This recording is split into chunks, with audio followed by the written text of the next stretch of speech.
When did we start to go wrong? Please give it back to me. I didn't even have the energy to head to the bedroom, so I quietly fell asleep on the living room sofa that day. A few days later, my daughter's husband, David, came to visit me before heading to work. "It's almost over," he said, and left for his job. His unusually strong tone made me feel uneasy, but I didn't think much about it. That night, my husband, John, came home and headed straight to the bathroom without even saying I'm home. I no longer felt anything about his cold behavior. Even though our relationship had grown so cold, we had no choice but to sleep in the same room due to the house layout. I quietly entered the bedroom after John had fallen asleep. However, I couldn't fall asleep even with my eyes closed. I kept tossing and turning, unable to sleep, and soon the clock struck 1 a.m. At that moment, I felt someone else's presence in the room. With my heart pounding, I opened my eyes to see David standing there. "Why?" Ignoring my question, David pulled me out of bed and forcefully pushed me into the closet. He then entered and closed the door just enough to see the room. "What's going on?" "Shoo." David silenced me with one hand, and I involuntarily fell silent under his pressure. He continued to observe the room through the crack in the door. "It's almost time." I had no idea what we were waiting for, but I reluctantly followed his lead. A few minutes later, it happened. "What?" I gasped at the obvious and eerie change in the bedroom, and I could do nothing but watch. People prefer happy endings over bad ones.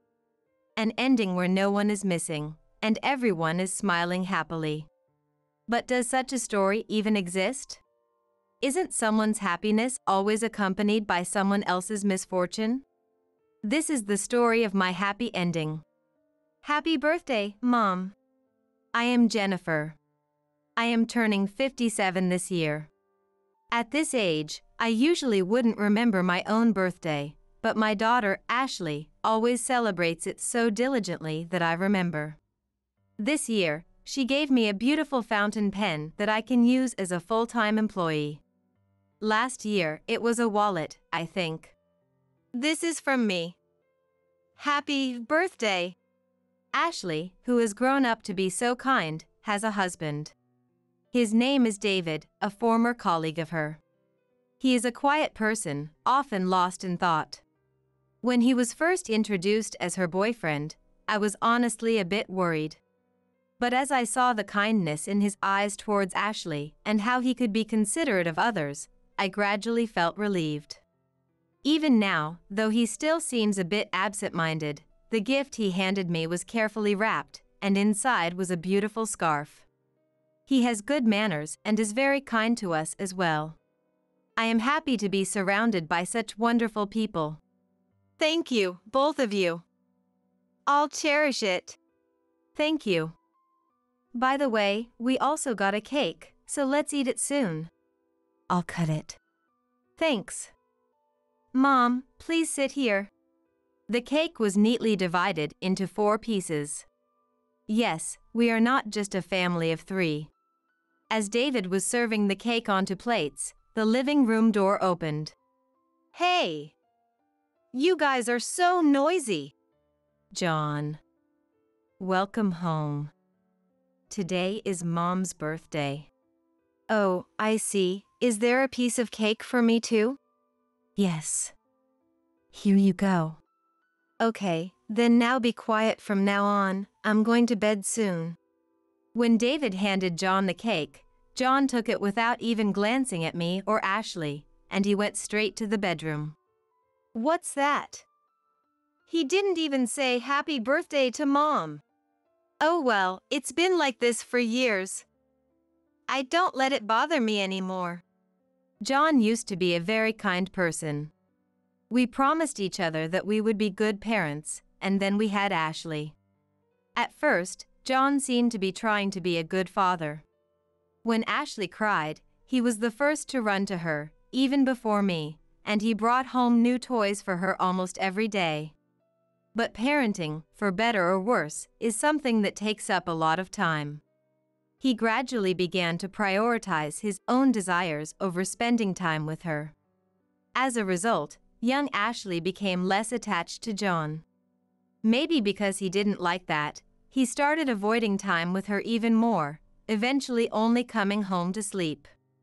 No matter how sick Ashley or I got, John was indifferent, and it felt like the emotional distance between us was growing. By the time Ashley entered elementary school, John was contributing less financially, and I had to work hard to support us. But in recent years, his behavior and the reduction in money have been abnormal, and I've sensed something is off. Coming home late every day, our savings drastically decreasing, the smell of a perfume he never usually wore. He's probably having an affair. Or maybe he's gotten involved with some nightclub or something. Well, either way, it doesn't matter. It's definitely beyond what I can forgive. But he hides it so cleverly that I haven't been able to catch any definitive evidence, and the days have just passed by ambiguously. I'm sorry, Mom. It's okay, it's not your fault. I see. If anything happens, let me know. We should probably get going now. Thank you for having us. Take care. I escorted the two of them to the door and sighed softly. Ashley and I now live in separate houses on the same property. David, who had no other family, came to live with us as our adopted son-in-law, and given John's situation, we decided to build another house on our property. Even so, we still have dinner together in this house, and I spend more time with David than I do with John. With how much time we spend together, it feels like building a separate house wasn't necessary, I thought. To me, they are family, and I plan to keep the three of us together in some way. However, that life didn't last forever. One evening, I finished work early for once and was driving home when I got a call from David. Jennifer! Ashley! She's been in an accident. What? She was hit by a truck. I was at work, but the hospital called. I'm heading there now. Wait a minute! David, usually so absent-minded, spoke with a speed I couldn't believe, and the call ended abruptly. What? Ashley had an accident? How? Is she okay? I was half panicked, but quickly changed the car's direction toward the hospital. I need to call John. Even though he usually showed no interest in us, this was an emergency involving his daughter, so I thought he'd rush over immediately. But the impersonal ringing of the call echoed in the car, but it never stopped. No matter how many times I tried, he never picked up. It was as if he didn't care about us at all. I even called his workplace, but they said he had already left for the day. Even though John was supposed to be off work, he didn't answer his phone. I couldn't understand how he could be unreachable during our daughter's crisis. But when I saw Ashley's changed appearance at the hospital, nothing else seemed to matter anymore. This is Ashley, right? Is it really her? The hospital staff led me to a cold room, not a waiting room or treatment room, but a space with several somethings covered in white cloth. One of those cloths was pulled back, and David was standing beside it. It was unmistakably a human being. The skin had red and black cuts, black hair. But it was no longer in a human shape. The horrific sight made me feel dizzy. David caught me as I almost fell. She tried to save a child from getting hit. It's just like her, so brave. David's hands were cold, and his voice was mixed with a painful laugh, filled with deep sorrow.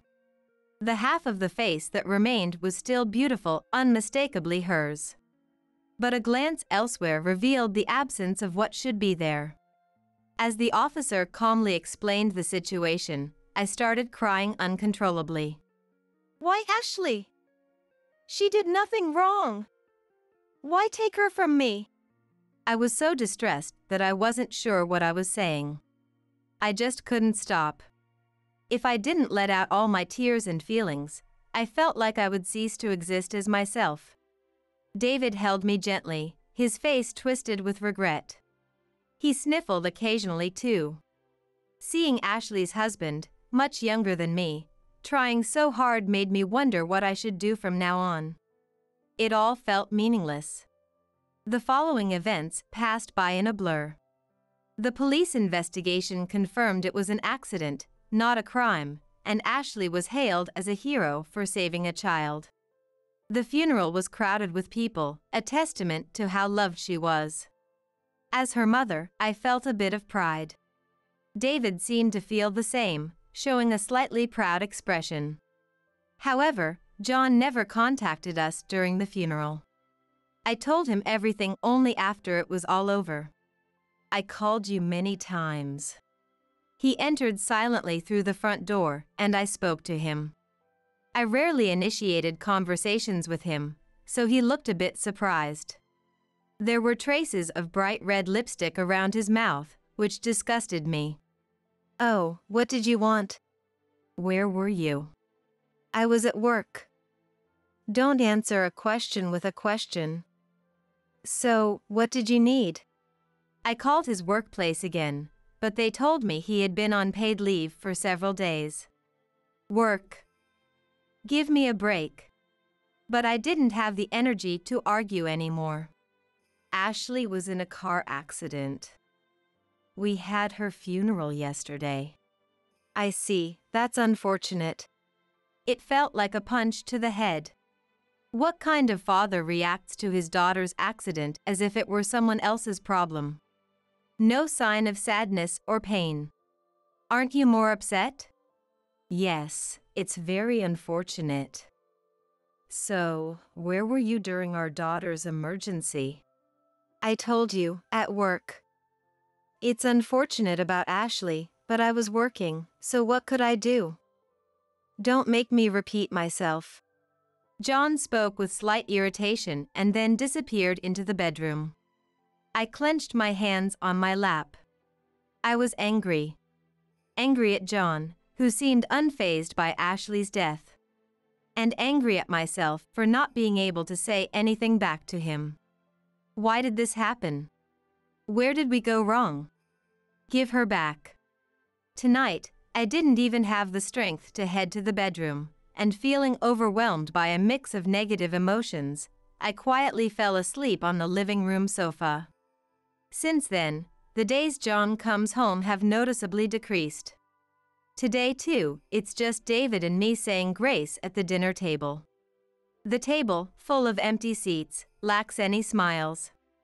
Loneliness has taken permanent residence, and a heavy atmosphere hangs over everything. Since then, I haven't been able to focus on anything, and I've taken an extended leave from work. Even at home, I do nothing but stare at Ashley's photo on the mantel. Seeing me like this, David has been helping out more with the chores. He frequently expresses his concern, but I can only respond with vague answers. I feel a bit guilty towards him, but I can't bring myself to think about anything right now. David often mutters to himself, as if talking to someone, but even that doesn't concern me. One day, David came to my house before work. He usually visits in the evening, as mornings are busy with preparations, so I wondered what was going on. What's wrong? It's almost over. Before I could ask what he meant, David gave a brief nod and left for work. His unusually firm tone made me feel a bit uneasy. I had no idea what he was talking about, but I assumed it was work-related and didn't think much more about it, spending another empty day. That evening, John came home for the first time in a while. Without even a word of greeting, he headed straight to the bathroom, and I felt nothing. Still, due to the layout of the house, we had to sleep in the same room. I entered the bedroom quietly after John had fallen asleep. But I couldn't drift off, tossing and turning restlessly. As the clock struck midnight, I felt a presence in the room. I opened my eyes nervously, only to see David standing there. Why are you here? Ignoring my question, David pulled me out of bed and forced me into the closet. He squeezed in too, closing the door just enough to keep the room in view. The closet was stifling with both of us crammed in, leaving little room to move. What's going on? Shoo. David silenced me with one hand, and I fell quiet under his pressure. He watched the room through the crack in the door. It's almost time. I had no idea what we were waiting for, but I mimicked him, peering through the door. The room started to fill with a white mist. The once stifling closet air turned icy. The mist gathered at John's pillow and began to take the form of a woman. What? I recognized the figure immediately. It was Ashley. Her image wasn't clear, but I knew it was her. As I nearly cried out, David clamped his hand over my mouth. Ashley was murmuring something by John's side, and he seemed to weaken in response. It looked like some sort of ritual to torment John. Watching, I felt short of breath and broke out in a cold sweat. After a while, Ashley stopped and vanished into thin air. I couldn't make sense of what had happened. John was no longer restless, but was drenched in sweat, confirming the reality of what I had seen. When I asked David for an explanation, he whispered, "Not here," and led me to the living room. Hey, that was Ashley, right? Yes, it's Ashley. Or more precisely, something like Ashley's thoughts. Thoughts? Yes, when something is left undone in reality, it stays like that. How do you know that? I've been able to see things like that since I was a kid. David has always had a strong intuition since he was a child, and he could see things that were usually invisible to others in everyday life.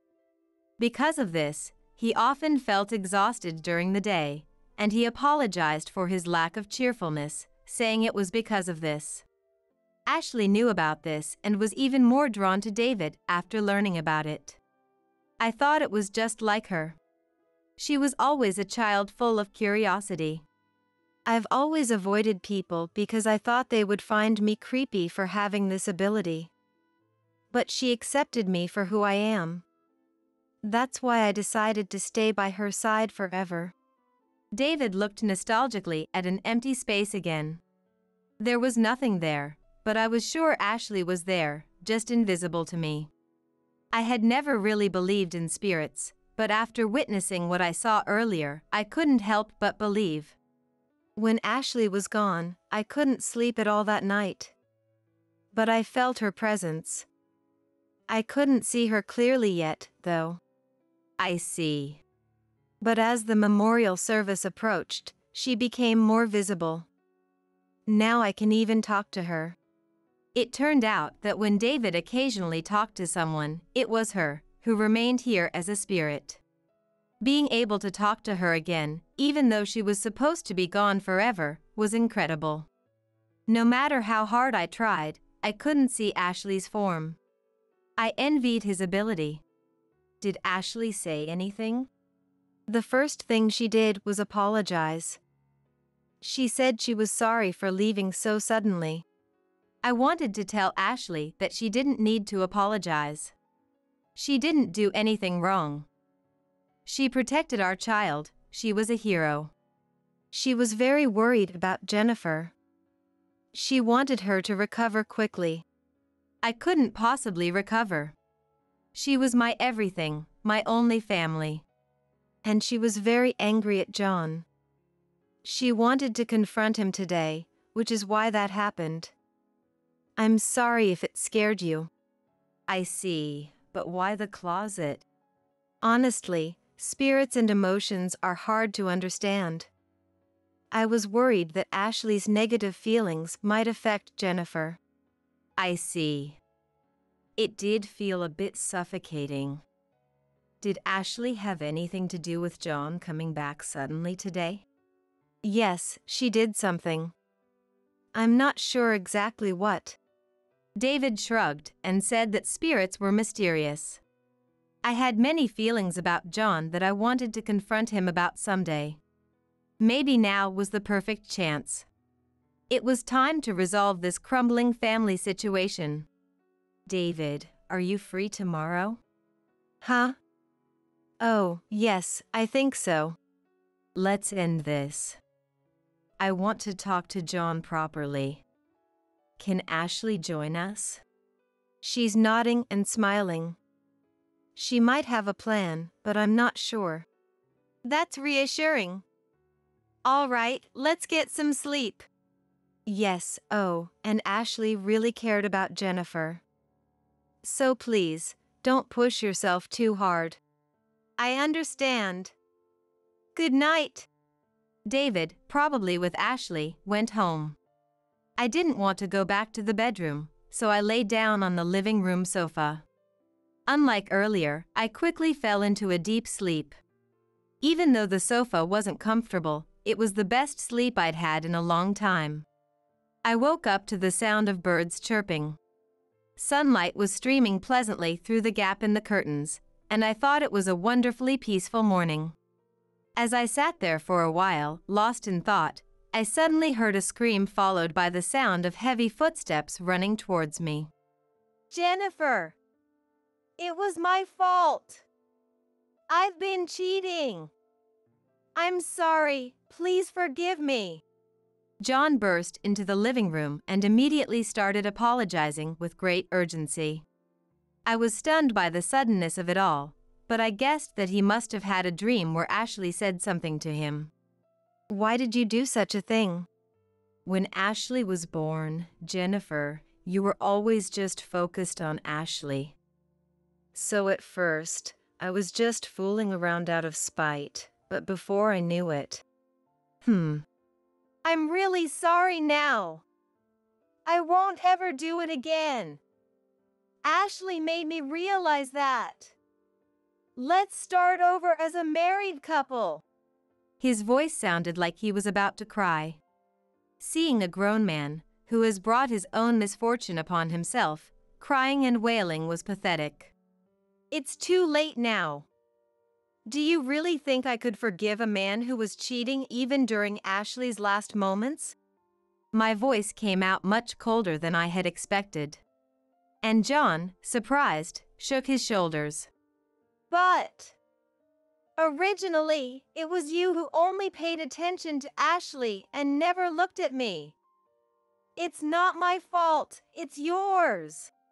John raised his voice in desperation, making my body tense up slightly. At that moment, the front door opened, and David walked in. John looked at him, or more precisely, at the empty space to his left, and started to tremble. Oh, so you can see her, John. Ashley, it's not what you think. John didn't mean to disregard Ashley. He was just lonely. He wanted to attend your funeral, too. John frantically tried to explain, but he was speaking to an empty space. Yet, Ashley must be there. Ashley. She's really angry at you right now. For Jennifer. I couldn't see anything, but John's panic spoke volumes. But such shallow words won't resonate. The cheating! Jennifer never paid attention to me. It was Ashley who took Jennifer away from me in the first place. Why do I have to hear this from you? A father should never say that his wife was taken away by his daughter. We promised to raise her together. And he broke that promise, shifting the blame to others and not understanding his own wrongdoing. Jennifer, hurry up and forgive me. If you don't, I don't know what Ashley will do to me. Hurry, please. Even in this situation, he's only thinking about saving himself, which is truly exasperating. Even David next to me looked fed up. Look, Jennifer, I'm your husband, right? And Ashley, I'm her father. Let's talk it out, and you'll see, okay? I'm exasperated. Why did I keep this relationship going with such a man? I should have realized his twisted thinking much earlier. But today, I can finally say goodbye to this vague daily life.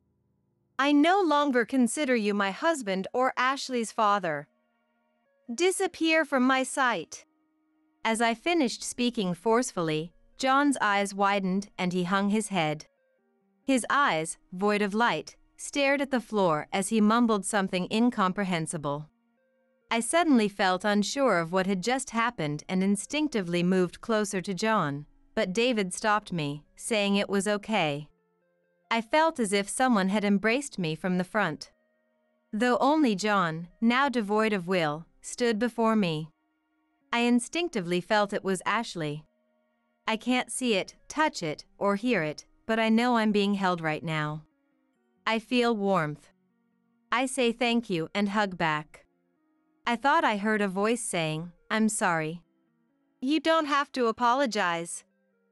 Of course, I feel really lonely. But I'm happy to feel you one last time like this. Thank you so much for everything. Please be happy. Her presence, that warmth, slowly faded away. Suddenly overcome by loneliness, I reached out desperately, but my hand grasped nothing but air.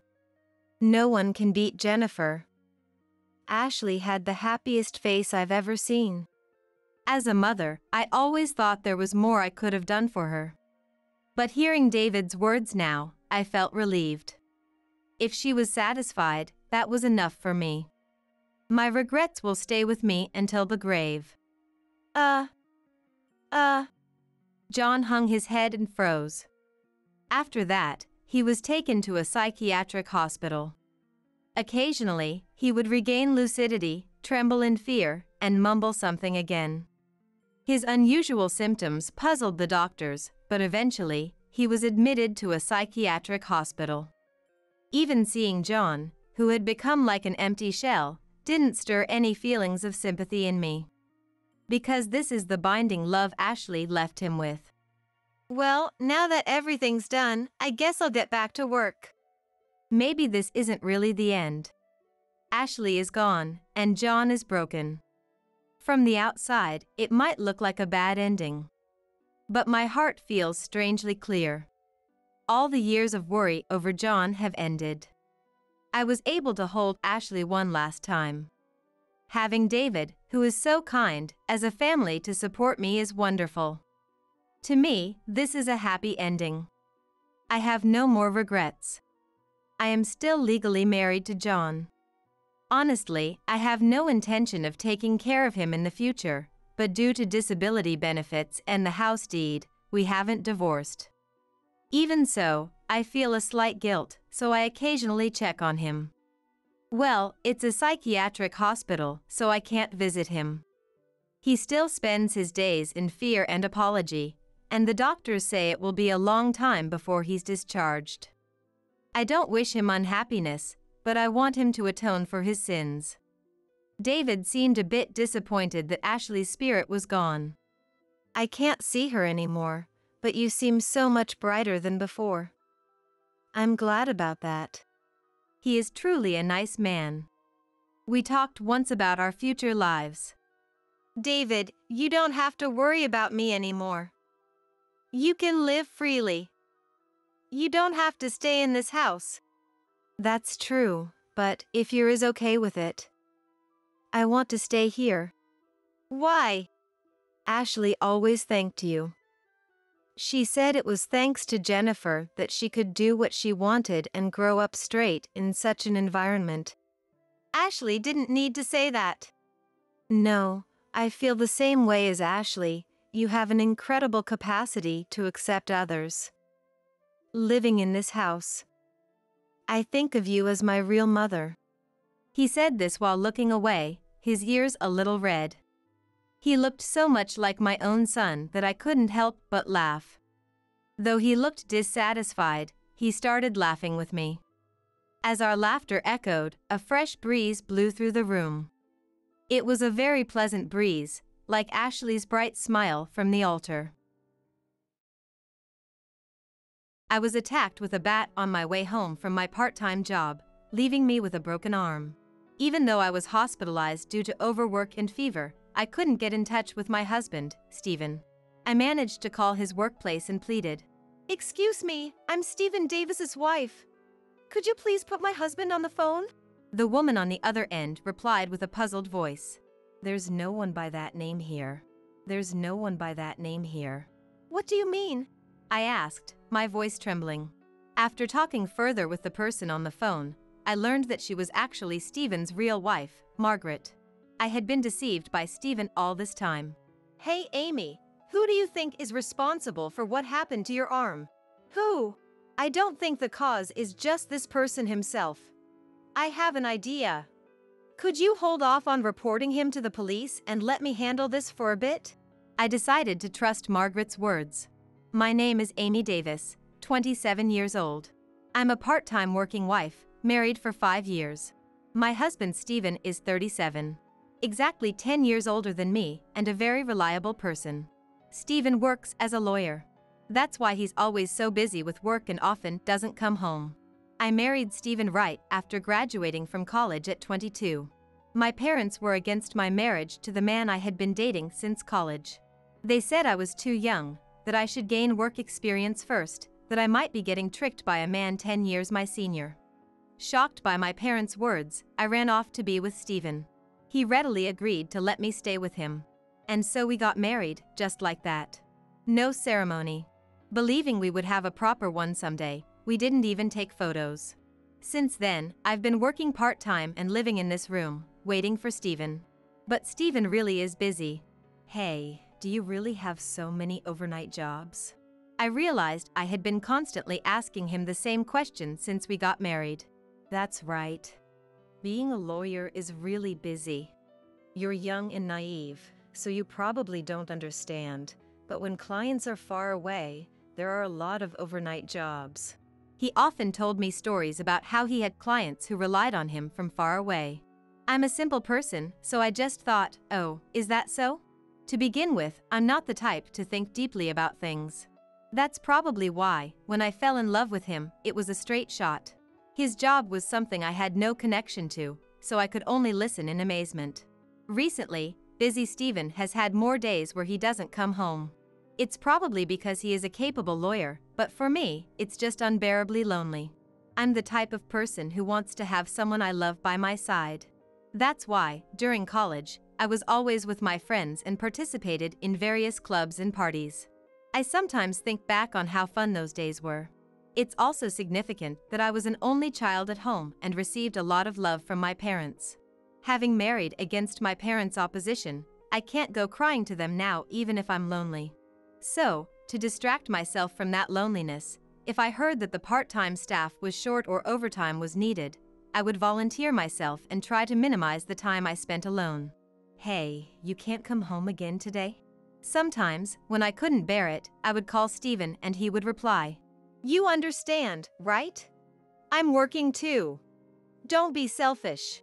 Unable to endure it, I would find myself sending him messages on social media saying I'm lonely, please come home soon, I'll make a feast so just tell me when you'll be back. Then he would reply, Stop doing that because it interferes with my work. Stop doing that because it interferes with my work. Is that how men are? Recently, his pace of coming home is once a week, no, maybe once every 2 weeks. I was very lonely.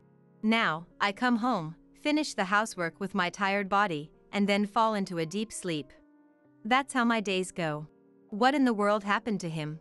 He couldn't have been that busy back when we were dating. I want him to be by my side more. But even if I'm thinking that alone, if Stephen refuses my calls and messages, I have no choice but to endure it. Unless something really urgent happens, then one day, as usual, I got home late due to overtime. The apartment we live in is about a 10-minute walk from the nearest station. It's in a residential area, but there are places where the streetlights are intermittent, which is a bit scary. The places where houses have been demolished and there are land for sale signs feel like the darkness is gaping open. A fear of not knowing what might suddenly appear wells up from within. That's why, whenever I approached that area, I would always break into a light jog. I'm even considering buying a bicycle. Because you never know what might suddenly happen. And on this day, that something did happen. When I checked the time as I left the station, it was already past 10 p.m. I was especially tired that day. My job is clerical work at a certain factory, but when it's busy, I also get sent to the warehouse. At those times, it often involves physical labor. Today, I received a report that the products we were supposed to have ordered were wrong, so I went to the warehouse to check the inventory, taking out and putting away many cardboard boxes, loading and unloading them. I also ran around to various places to contact the people out in the field. Thanks to that, my feet and body were completely exhausted. I found myself dragging my feet, which felt heavy. At that moment, I suddenly noticed. I felt a presence behind me. If I stopped, the other person would also stop, and if I started walking, they would also start moving again. After repeating this a few times, I realized that someone was following me. I have to run. But my feet are heavy and won't move well. I try to run, but my exhausted feet won't carry me forward properly. The person following me from behind must have noticed my movements, as they come running toward me. I gasp and turn around. A small figure is raising something toward me. I'm going to be hit. That's what I immediately thought, and I shielded my head with my left arm. A huge impact and pain shoot through my elbow. I see that a bat had strongly struck my arm. Losing my balance, I tumble to the ground, along with the bag I was carrying. The assailant tries to hit me again as I lay there. What should I do? What should I do? What should I do? I can't bear to be hit many times with something like this. What my frantic hand touched was the smartphone that had flown out of my bag. I desperately pressed the camera shutter. The flash of light pierces the assailant's eyes. On the lock screen, the light or camera are the only things that respond immediately, but at that moment either one was fine. I just wanted an instant to dazzle the assailant's eyes, so I moved my finger desperately. That's when I realized it. The assailant was a woman. I muttered without thinking. As the assailant approached, a scent suddenly wafted over. Along with what seemed to be the person's own shampoo, there was also a familiar scent mixed in. The same scent as Stephen's. I found myself muttering. Then the assailant threw the bat they were holding and quickly ran away from the scene. The bat clattered as it rolled on the ground. I crouched there for a while, unable to move. Not only that, but my arm that had been hit by the assailant was in a lot of pain. Thinking this was bad, I fiddled with my smartphone as is and called the police in a trembling voice. As I waited, slumped down, a police car and ambulance arrived. The police must have assessed the situation and called for the paramedics too. The doctor who examined me at the hospital said with a troubled look, "Ah, this is a splendid fracture." "A fracture?" I asked in surprise. Was I hit that hard? "Yes. Normally it would just be a crack, but you seem to be a little malnourished. Your bones look a bit weak. Make sure to get enough calcium and exposure to sunlight." As the pain gradually worsened, I received a painkiller injection. So will I be okay to go to work? I do clerical work. If we put a cast on to immobilize it, you should be fine. But you'll likely develop a fever, so how about you stay in the hospital tonight and tomorrow? Please. I decided to be hospitalized then and there. It was late and honestly, I was scared to go home alone now. The next morning, I explained the situation to my company and requested 3 days off. Oh my, something terrible happened to you. It can't be helped if you were hospitalized for something like that. Take care. My boss at the company was surprised, but when I explained what happened to me and about my body, he readily approved my sudden time off. But in the end, I must have accumulated a lot of fatigue normally, and the fever that developed once didn't go down easily, so I ended up being hospitalized for 4 days. When I managed to convey this over the phone, Stephen spat out irritably. "You were attacked and hit on your way home? I want to go there right away, but I'm in the middle of work right now. Somehow manage on your own." It seemed like he was going to hang up immediately, so I clung to the phone and asked, "Then when are you coming home? At least tell me that." "Don't be stupid, I don't know until it's resolved." Anyway, I can't take my hands off this right now. I'm hanging up. Don't send me pointless messages either." And before I could say anything else, the call was cut off. Lying on the hospital bed, tormented by the gradually rising fever, I kept wondering why he was so busy. Then, when my fever started to go down, I decided to take the plunge and contact the law firm where Stephen works. The reason I could think to do such a thing was probably because my condition was different from usual. Even though the fever had gone down, I was still in a state of delirium, which allowed me to do it. But I didn't know the office phone number. So I searched for the name of the law firm in the state that I had heard about when we were dating and somehow found it. When I called, a woman's voice said, Hello, Davis Law Firm. Hello, Davis Law Firm. Excuse me, I'm the wife of Stephen Davis who works there. Please put my husband on the phone. I asked desperately, but the woman on the other end said in a puzzled voice, There's no one like that here? What do you mean? I continued asking in a trembling voice. It's Stephen Davis. I'm his wife, Amy. Hearing that, the woman on the other end said in a slightly lowered voice, Let's talk a bit later. I'm Margaret Davis. I'll call you back, so please give me your phone number. I found it a little strange that this person was also a Davis, but I honestly answered her calm voice. Then, 15 minutes later, the phone rang again. Hello, you said your name is Amy Davis, right? Yes, I'm the wife of Stephen Davis. Excuse me, but what name is on your insurance card? Cutting off my words, Margaret abruptly asked, The name on my insurance card? Yes. Please tell me the name written on the paper insurance card you have. Feeling puzzled, I took out the insurance card I had submitted just the other day. It's Amy Taylor. Ah, I see.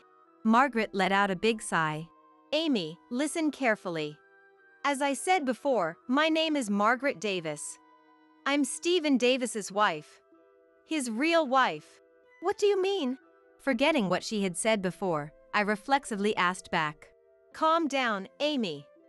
First, I want to know why you purposely called here. What in the world happened? I'm sorry. Actually, the night before last, I was hit with a bat by a random attacker on my way home from work. My arm was broken. A random attacker? I heard her gasp on the other end. And now I have a fever and I'm hospitalized. I'm sorry. Surely the person there and my husband just have the same name, right? I'm sorry. For saying it like that. No, that's okay. More importantly, is your fracture okay? They said it'll be fine if it's immobilized for a while. But now, because of that, I have a fever and I'm also hospitalized due to overwork. This person named Margaret listened to my story without interrupting, making agreeing sounds in a calm voice. The fatigue caught up with you too. By the way, listen. The name on the insurance card you just told me, Amy Taylor, that's your real name now. Huh? I found myself asking back. I didn't understand what Margaret was saying. Hey Amy, I want to talk with you at length after you're discharged from the hospital in a few days. Let's see, there are some things I want to look into, so let's meet again on a day off. You should see my personal number displayed there now, so if anything happens, please call me here. Saying that, Margaret hung up the phone.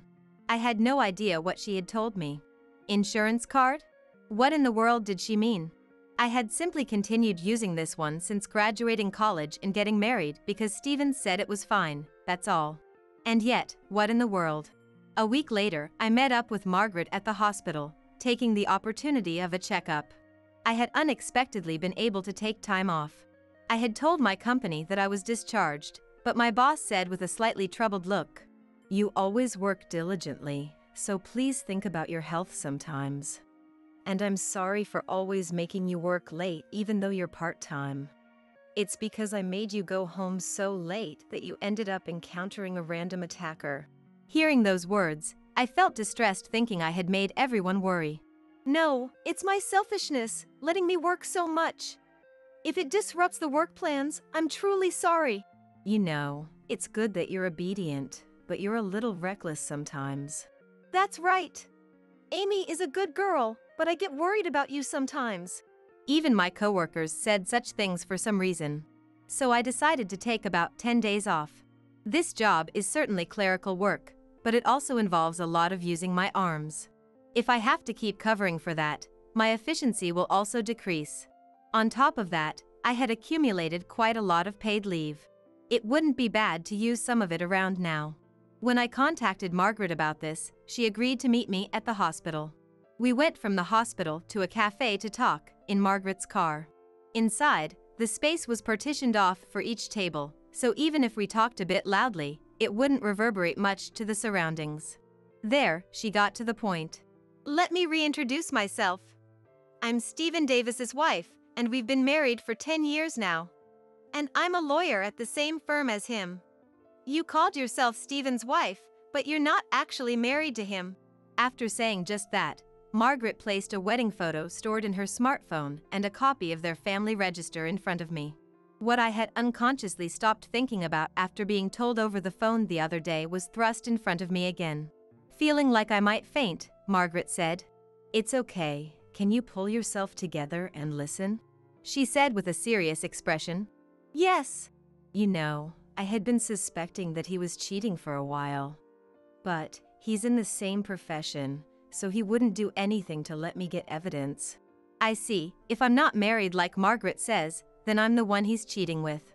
The weight of those words bore down on me as if it was a new realization. So him only coming back once every 1 or 2 weeks for work was actually him going back to his real home? Yes, Stephen certainly does have a lot of business trips, and he actually does go far away sometimes, and it's true that he's gone more often than not. Honestly, he only comes back home about that often too. But why in the world? I thought I had been married to him all this time. Margaret sighed. Amy, how old are you now? When you thought you got married, how many years ago was that? My age? I'm 27. I thought I got married 5 years ago, at 22, right after graduating college. You were young.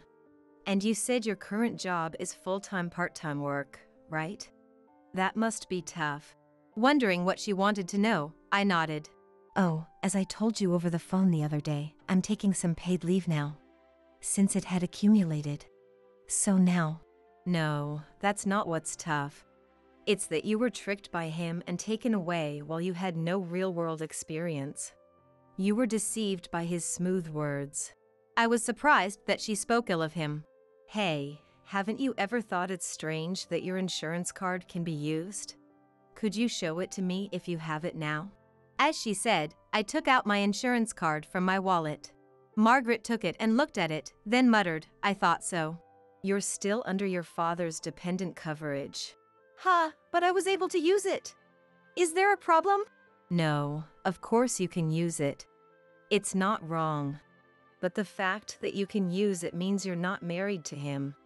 In other words, your position is still ultimately your father's daughter, and from my perspective, you're my husband's mistress. My head spun at the reality thrust upon me that I wasn't married to Stephen. Then Margaret squeezed my hand as if to say it's okay. Strangely, I didn't feel any anger toward this person. No, that's not it. I just had no sense of reality. Poor thing, you were deceived by that man. But honestly, you were a blind spot for me. A blind spot?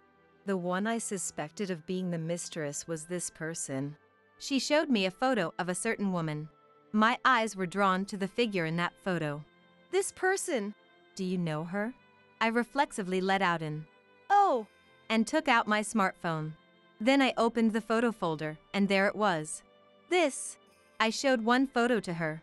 This is the person who hit my arm with a bat. The photo showed a woman in a jersey holding a bat. It was the same person as the woman in the photo she had just shown me. Well done, Amy. Hey, did you show this to the police? No, I just noticed now. I'm really slow to notice these things. Margaret silently grimaced at my words. Then she lightly lowered her eyes and said, "Wait a moment," and started pondering something for a while. Eventually, she opened her eyes and asked, "Hey, Amy, who do you think is responsible for what happened to your arm?" She questioned me like that. Who?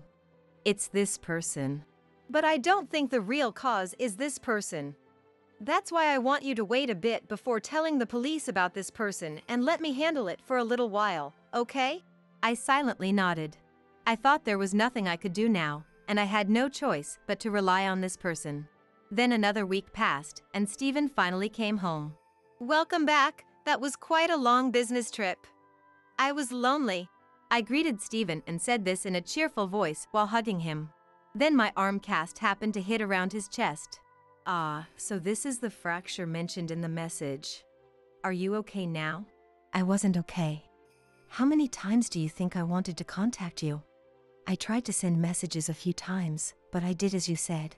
You know, actually, I was hit with a bat. Saying that, I smoothly separated from Stephen. But I'm okay now.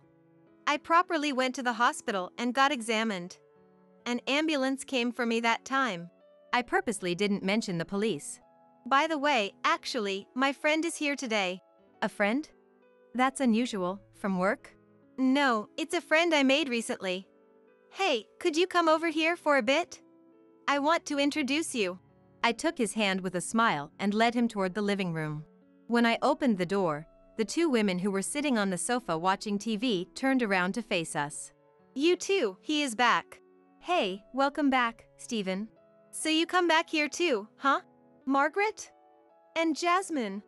Why are you two together?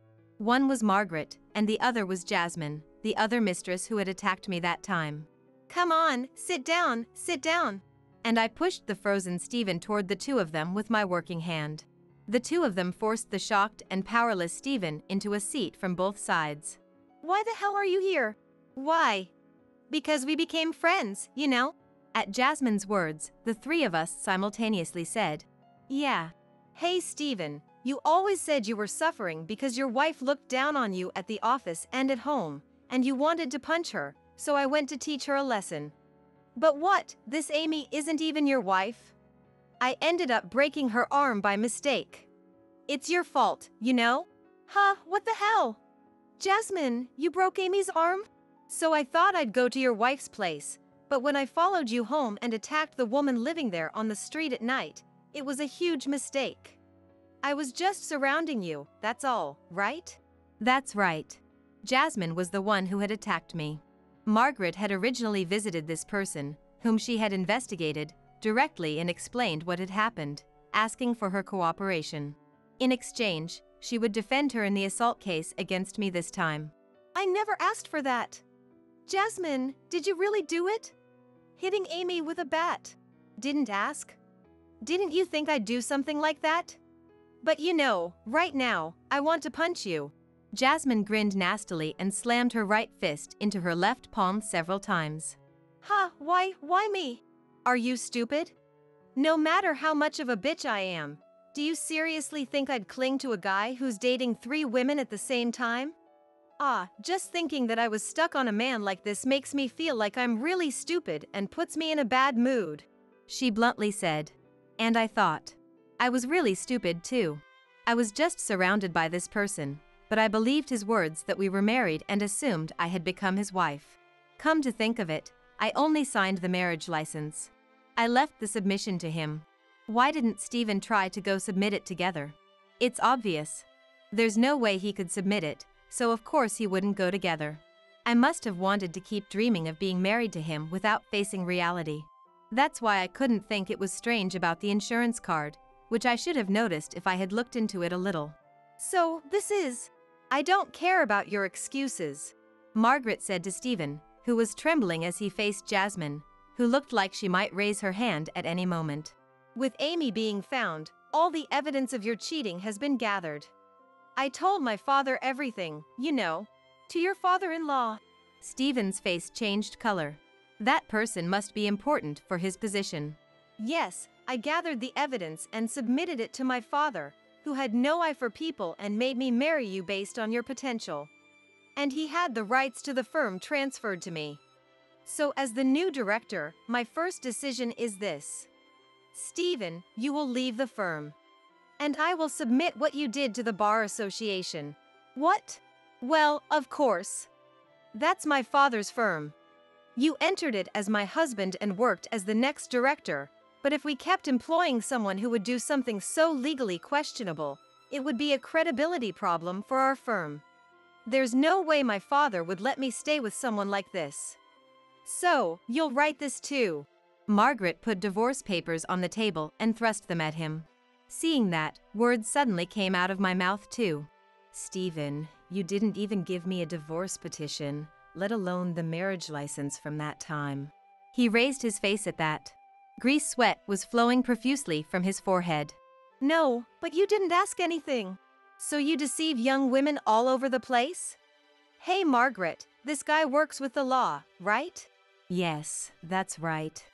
It's really shameful as a fellow professional. Seeing him flustered like this in front of the two of them, I really started to feel pathetic. Not just him, but myself too. To think that I was just waiting patiently for this kind of person every day while worrying about various things. When that thought suddenly crossed my mind, Jasmine's voice reached my ears. Hey, Margaret, can I sock this guy one? What should we do? If you hit or hurt anyone else, the charges will increase, you know? It's fine. Then Margaret will defend me with all her might, right? Then Margaret smiled and said, "Yes, that might be okay." Saying that casually, she nonchalantly moved away from the two of them. All right. Stop! Please stop it! What? Did you think I was going to punch you? Jasmine promptly took something out of the bag she had brought. A red and yellow two-tone canned food. Moreover, it seemed to be slightly swollen. Then, Margaret quietly came over to me and whispered, Listen, Amy, when Jasmine throws that at Stephen, get out of the house immediately. Huh? While such a conversation was exchanged between us, Jasmine turned to Stephen and said, Thanks for everything. This is my gratitude for until now. She threw the swollen canned food with all her might. With a thud, the canned food hit Stephen and fell. Let's go. Margaret gave the command. We quickly opened the living room door and headed straight for the front door. And just as we were about to close the door after leaving the room, Wah! We heard a loud scream from inside. Close the door right away! Margaret urged in a hurry. What in the world did Jasmine throw at Stephen? Ha ha ha ha ha. Yeah, it worked. The $65 I spent was worth it.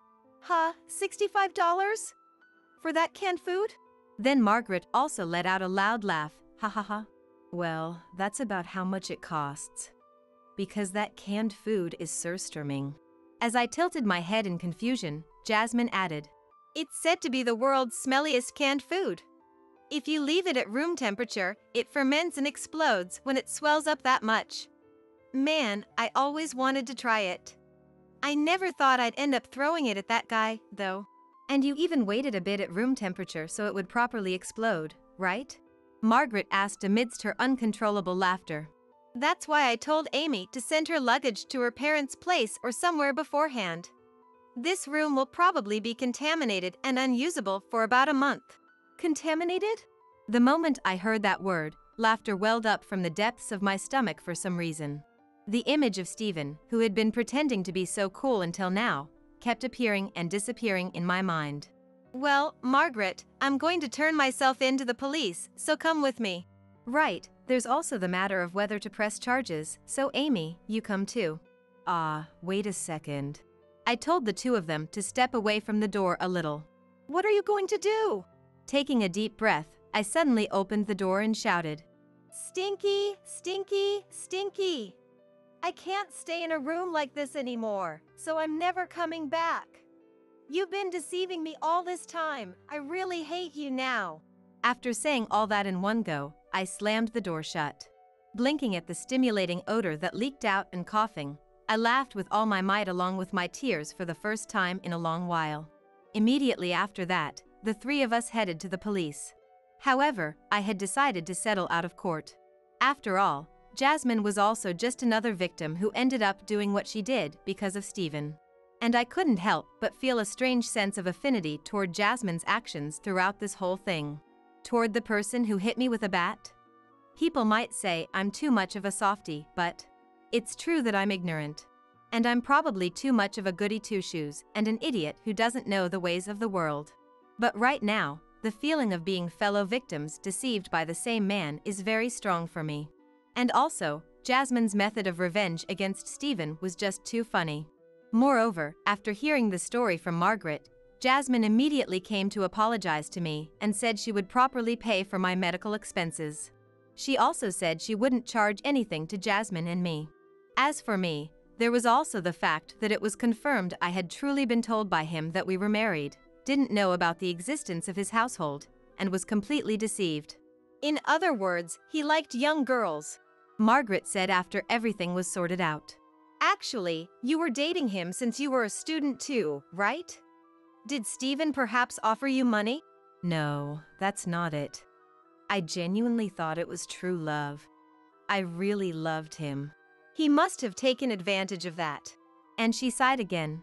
But still, the fact that I had such a man as my husband was terrible in itself. By the way, Steven exploded the canned food inside that room, and the terrible smell permeated it to a frightening degree, making him unable to appear in public for a while. Of course, the room he had me staying in also became unusable because of the canned food. Apparently, even if you were to do house cleaning, it would require a special level of cleaning. And I heard from Margaret later that it cost quite a lot. On top of that, along with the divorce petition, he was also charged a large amount of compensation for his infidelity. There's also the matter of the bar association that Margaret mentioned when she said she would fire him from the firm. As a result of reporting Steven's actions to the bar association, he was removed from the association's registry. I don't know the details, but apparently, lawyers can't work unless they're registered with the bar association. Now, how will Steven pay for all these massive expenses? Well, that's none of my business. Even so, for someone who studied extremely hard to obtain a qualification that seems impossibly difficult to me, to lose the ability to use it because of something like this, could it be that Steven was even more of an idiot than me? In any case, the price he has to pay for what he did to us 3 women is high. I hope he will thoroughly reflect on his actions. After that, I returned to my parents' home and am currently preparing to start job hunting again once my arm heals. I quit the part-time job I had been working at for 5 years because I decided to move back in with my parents after this incident. When I went to my parents' place to send my belongings, Margaret came with me and put in a good word for me to my parents. She also introduced me to several law firms near my parents' home for my job search. So now I'm preparing for that job hunt. By the way, it seems my parents had a vague idea of where I was and what kind of life I was living. That's because the fact that I was using my insurance card under my father's dependent coverage means that the medical statements were being sent to my parents' home. So my parents automatically received notifications about where and how many times I went to the doctor. Looking at that, my parents were relieved that I wasn't suffering from any particularly serious illnesses or injuries and that I hadn't gotten pregnant. In other words, my parents were patiently waiting for me to wake up on my own. I was really an idiot.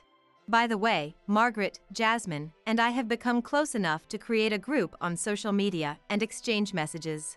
And we're also talking about having a meal together once I find a new job. At that time, we plan to laugh about Steven's current state as well. I wasted 5 years of my 20s, but from now on, I want to reflect on my own naivety and become able to manage on my own.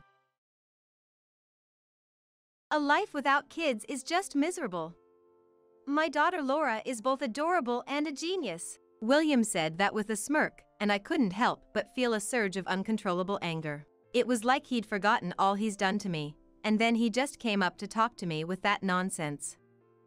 I couldn't help but be furious. However, I remembered the situation I was in and managed to suppress my anger. Trying to appear as cheerful as possible, I decided to reply to him.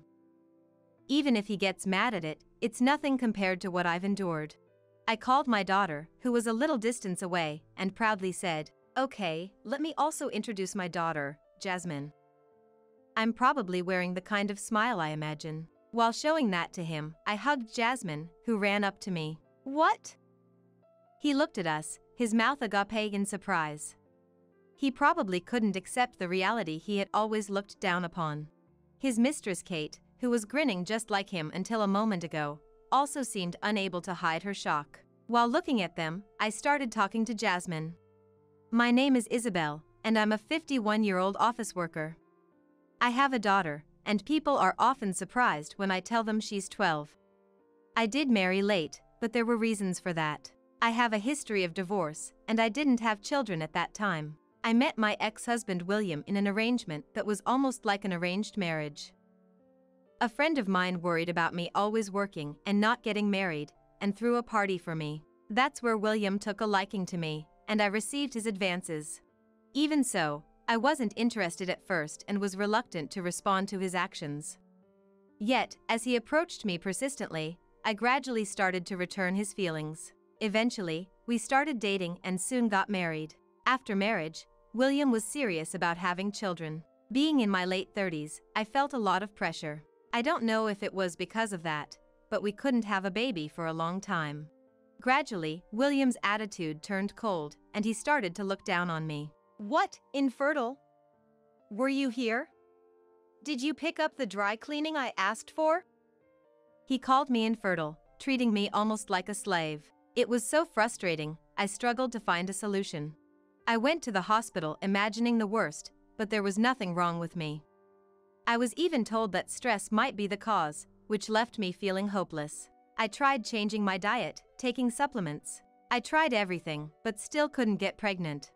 I suggested William get tested, thinking maybe the problem wasn't with me. Listen, William. I went to the hospital, and they found nothing wrong.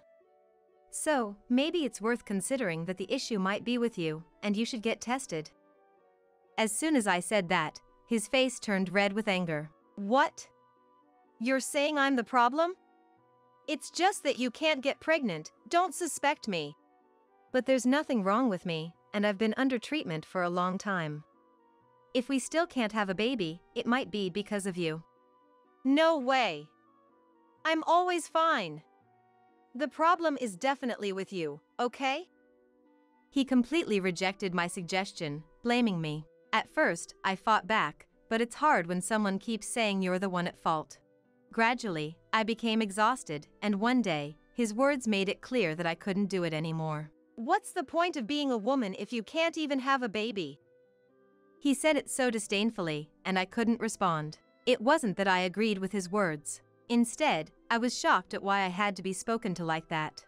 I worked while managing household chores, and I thought I had devoted myself to him, who was also working. Nevertheless, just because I couldn't have a baby, I never expected to be so thoroughly negated. With no emotional support and losing my motivation, I couldn't bring myself to ask him to get tested again. The thought of hearing the same words again frightened me so much that I couldn't speak up. Sensing that, he started commanding me to do various things. Man, I'm tired. I want a different drink, not the usual beer today. Hey, you can't get pregnant, so you must be free, right?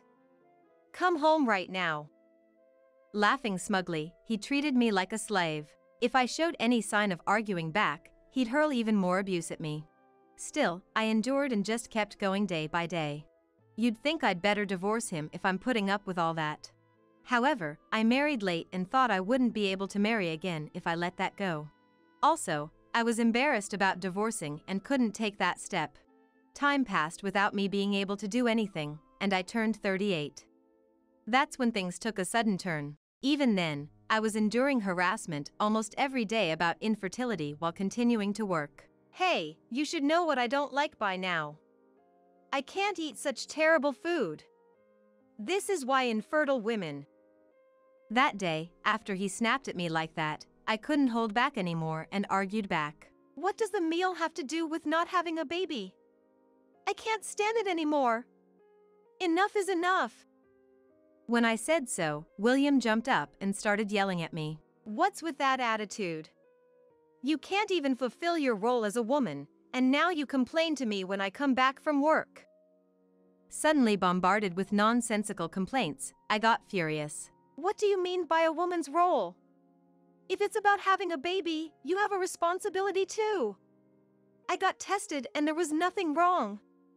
But you refused to get tested, trying to escape your responsibility. And yet, you only complain about me, which I think is unfair.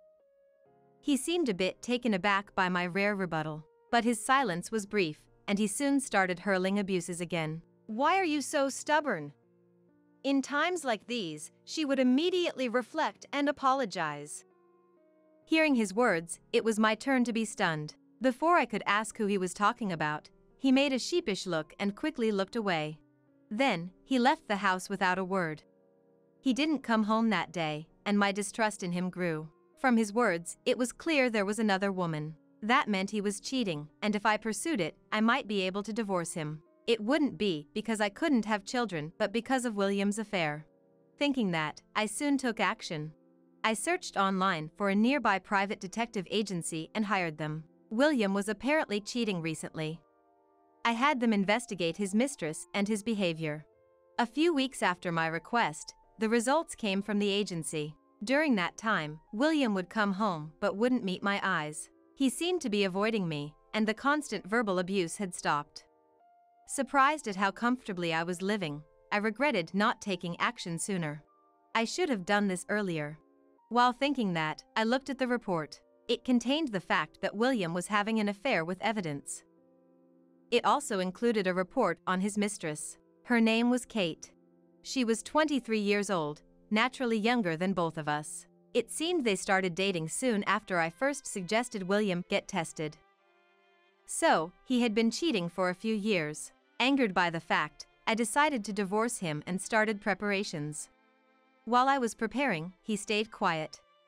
That allowed me to steadily proceed, and I finally confronted him about the divorce. William, there's something I need to talk about. It's not about the test, it's more important. When I said that, he looked annoyed as he was just back from work. What now at this time? I've got something to tell you, too. Make it quick. Saying so wearily, he still seemed to be listening while operating his mobile phone. Before he changed his mind, I quickly presented him with the report from the private detective agency. You're having an affair. I've had it properly investigated, so there's no escaping it. With both the baby issue and your affair, I can't take it anymore. I want a divorce. Saying that, I also presented a half-filled divorce application as a sign of my resolve. Far from being flustered, he smirked and took the divorce papers from my hand. Ha, you're well prepared. Such perfect timing makes me doubt your predictive abilities. As he said that and operated his mobile phone, the sound of the front door opening echoed. Good evening. Nice to meet you. I'm Kate, the one who's going to marry William next. Entering from the entrance was the person in the photo enclosed in the report. Younger and cuter than she appeared in the photo, Kate greeted me with a grin. I was just about to introduce you today. I never imagined you'd prepare the divorce papers. If you were always this considerate, I might have stayed, but it's too late now. While half laughing, he entered the living room with the divorce papers in hand. Stunned by the sudden turn of events, I stood frozen, unable to grasp the situation. After a while, William came out of the living room, having signed the divorce papers. Handing them to me with a smirk, he said, "It saved me a lot of trouble. We're no longer a couple, so leave immediately. Kate's pregnant, and I want her to spend her time as stress-free as possible." With Kate and William smirking maliciously, I lost myself. I snatched the divorce papers from his hand and rushed into my room. Then, I grabbed my already packed bags and left the house without a word. 13 years later since then, I was visiting a project I had been involved in that had just been completed. I work as a specialist consultant, and this time I was in charge of designing a condominium that was disaster-resistant and supportive of childcare. At that time, after being introduced to Kate by William, I took refuge in a nearby Holiday Inn. I waited for dawn, then submitted the divorce papers to City Hall and moved from hotel to motel. Eventually, I moved into a house and devoted myself to my work. My mood lightened after divorcing William, and work went smoothly, with increased business opportunities and networking. Thanks to that, I was appointed as a project leader, which led to this urban development project. Now that the long-term project was finally complete, I felt relieved. There was a small event, and the place was crowded. Suddenly, I heard a familiar, unpleasant voice. "Hey, long time no see. Still all alone? I'm here to buy a condo for a family of 3. Not that it matters to you." I regretfully turned towards the voice and regretted it. There stood William and Kate.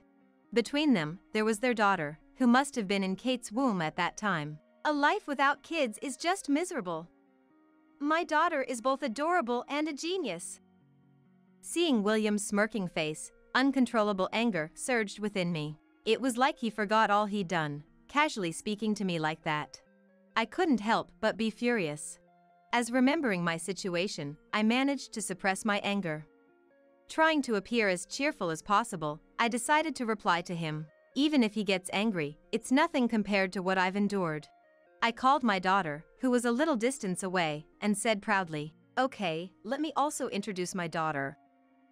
I was probably wearing the kind of smile I had imagined. While showing that to him, I hugged Jasmine, who ran up to me. "Huh?" He looked at us with his mouth agape in surprise. He probably couldn't accept the reality he had always looked down upon. Grinning just like him until a moment ago, Kate seemed unable to hide her shock. While looking at them, I spoke to Jasmine. "Found a spot you want to shoot at?"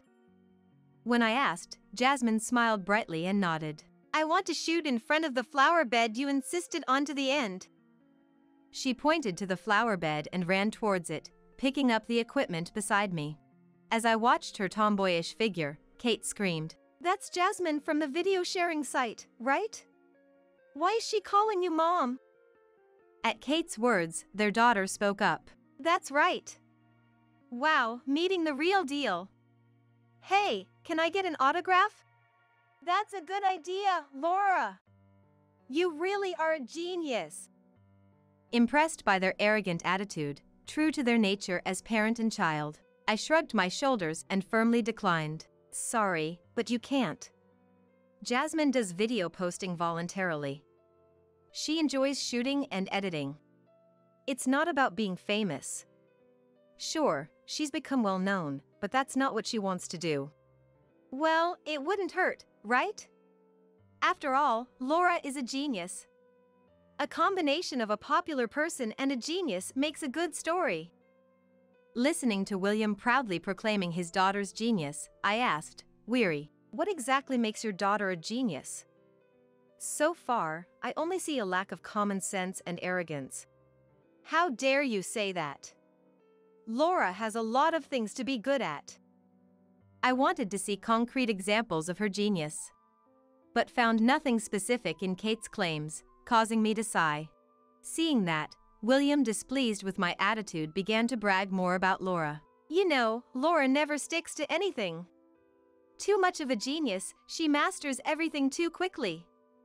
She's tried so many hobbies but gets bored as soon as she excels. Oh boy, the troubles of having a genius child." Hearing what hardly sounded like a boast, I grew tired. Without much response to his bragging, I moved towards where Jasmine was filming. Behind me, William's family were saying something, but I ignored them and called out to my daughter. "Jasmine, how's the shooting going? Let's go to a cafe when you're done." Jasmine was surrounded by a crowd of people watching her film. Some of them seemed to realize she was Jasmine, making the scene quite lively. "Just need to shoot the ending, and we're done. Hang on a bit longer," she cheerfully answered, waving to the people around her before starting the final scene. "Hey, Jasmine! Film with me." In an oblivious moment, Laura interrupted the filming. Noticing it, Jasmine smiled at Laura and resumed shooting. After finally finishing, Jasmine found herself encircled by onlookers. Like Laura, they asked for autographs, but she politely declined. Instead, she chatted and interacted joyfully with those who approached her. She was continuing her activities because she enjoyed them, not because she wanted fame. Despite her fame, she never boasted about it. Of course, she hadn't thought about giving autographs, so she couldn't offer one. Then, it would be good to communicate a bit as a way of returning the favor to those who approached her. That's what Jasmine has been thinking and acting on. Laura had interrupted her earlier, but Jasmine wanted to maintain her composure. In fact, I wonder if Laura really understood Jasmine's gentle refusal. After finishing conversations with most people, Jasmine was about to leave. Laura approached her predictably. She didn't understand Jasmine's intentions. "The filming's done, right? So, film with me next." Seeing Jasmine staring at Laura in astonishment, I couldn't hold back and intervened. "Sorry, but Jasmine doesn't do collaborations. That smile earlier was just a polite response to your interruption during filming." "What's that, pleasantries? Learning such things as a child, aren't you raising her wrong?" Kate interjected sarcastically, looking down at Jasmine with crossed arms. Jasmine briefly frowned but remained silent, not retorting to Kate. Seeing that, Kate became more confident and pressed further. So, are you saying Laura isn't worth filming with? Laura can do anything, she's a genius. It's actually an opportunity to enhance your image. Why don't you read the situation better? Overwhelmed by that, Jasmine looked at me for guidance. Receiving her gaze, I sighed and replied to Kate, "Enough already." You keep calling your daughter a genius, but there's not a single concrete example. Isn't there something more substantial to boast about? As I said it, the people around us, who had been listening to our conversation, agreed. Pressed by their words, Kate made a displeased face, but Laura seemed unfazed. Instead, she proudly boasted about her accomplishments. I got an award at a piano recital. It was for practicing well. And also, at dance school for learning a whole song. I also got an award for never missing school. I've been awarded a lot. Laura was at least over grade 7. Thinking about it, her statements seemed awkward, to say the least. Unaware of that, Laura looked at us expectantly for praise. I exchanged a troubled look with Jasmine, and we could only make helpless faces.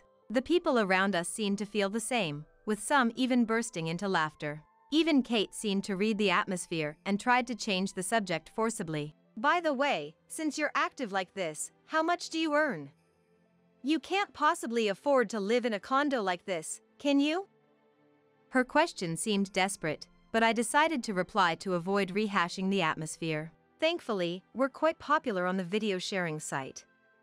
Of course, we earn an income, but it's saved for Jasmine's future and for buying necessary filming equipment. Sure, this condo is attractive, but we have a house, so we don't need it. Besides, I was part of creating this place, so the success fee is substantial. My current husband runs a company, and combined with his income, moving here wouldn't be a bad idea. I told her everything she might have wanted to know. Predictably, Kate looked displeased and glared at Jasmine and me. Hearing my story, William seemed too surprised to retort. Whereas, Kate was ever bold, and tried to ingratiate herself with me. So, you created this place. Then, with just a word from you, we could live here, right? Our kids are about the same age, so out of kindness, could you help us? I couldn't understand what she meant by kindness, but I had no intention of agreeing. Just as I was about to firmly refuse, Laura asked eagerly by misunderstanding something. Can you really help us live in this condo? We want to live here. Please. At her words, I sighed deeply in exasperation. I decided to set the record straight for once and all. Sorry, but I can't guarantee you can live here. Sure, I might be able to refer you to the management company with my connections, but there are screenings. Things like what job you do, your income, and your prospects. I'm not in charge of the screenings, so it's not guaranteed. It's up to you, so good luck with that. Hearing that, Kate made her face, while Laura didn't seem to fully understand. Then William butted in, making an unreasonable demand. My daughter's asking, so make it happen. If you have the connections for creating this place, get us through the screening. Everyone around whispered at his absurd demand. I pondered how to explain the obvious fact, my head aching. You can't just interfere in the screening process, can you? That's obviously out of my jurisdiction. If you want to live here, overcome it with your own efforts. When I said that, William suddenly became enraged and started to rampage. He began ripping out the flowers from the nearby flower bed and throwing them at me. I stood in the way to protect Jasmine from getting hit, while scolding him. However, for some reason, Kate and Laura followed his lead and started doing the same. Furthermore, while hurling the flowers, Kate shouted insults at us, and Laura hurled verbal abuse at Jasmine. I was busy protecting Jasmine, but people around us started to intervene to stop them. Nonetheless, the three of them refused to listen and kept throwing anything they could grab. Kate picked up a stone lying nearby and was about to throw it. I grabbed her arm to stop her from hitting Jasmine, but Kate carried away and pushed me. Thus, I fell into the flower bed, hitting my head. Seeing that, people around us condemned them more vehemently and tried desperately to stop them. Yet, the three of them continued to act wildly and were soon restrained. Someone had called the police, though I didn't know who, and they arrived upon hearing the commotion. Who called the cops?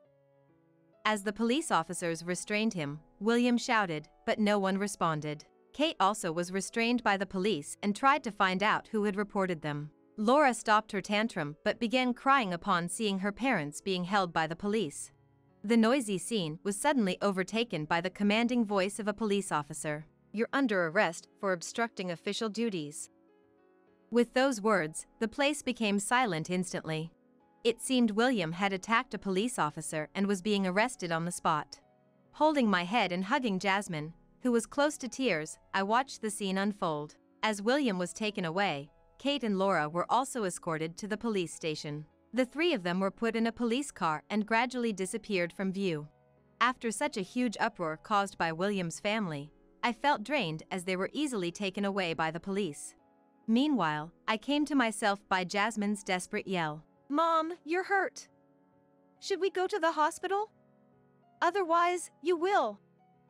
Affected by the chaos, Jasmine finally burst into tears. I hugged her, apologizing for involving her in such an incident. The people around us also expressed their concern, making me feel cared for. Though I was in pain, the fact that Jasmine was safe made it seem insignificant. Every time someone asked, I assured them I was fine, and soon the sound of an ambulance siren was heard. Apparently, someone had called an ambulance as well.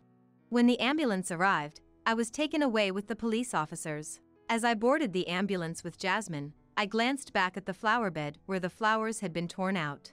As being involved in the construction of a large condominium, I had wanted to mitigate its oppressive presence. So, I established a park on the property and planted flower beds there. I hoped the park would become a place of rest and foster enjoyable conversations. I met my current husband in a park, taking a break from work and admiring the flower beds. He approached me, and we started talking, eventually becoming close.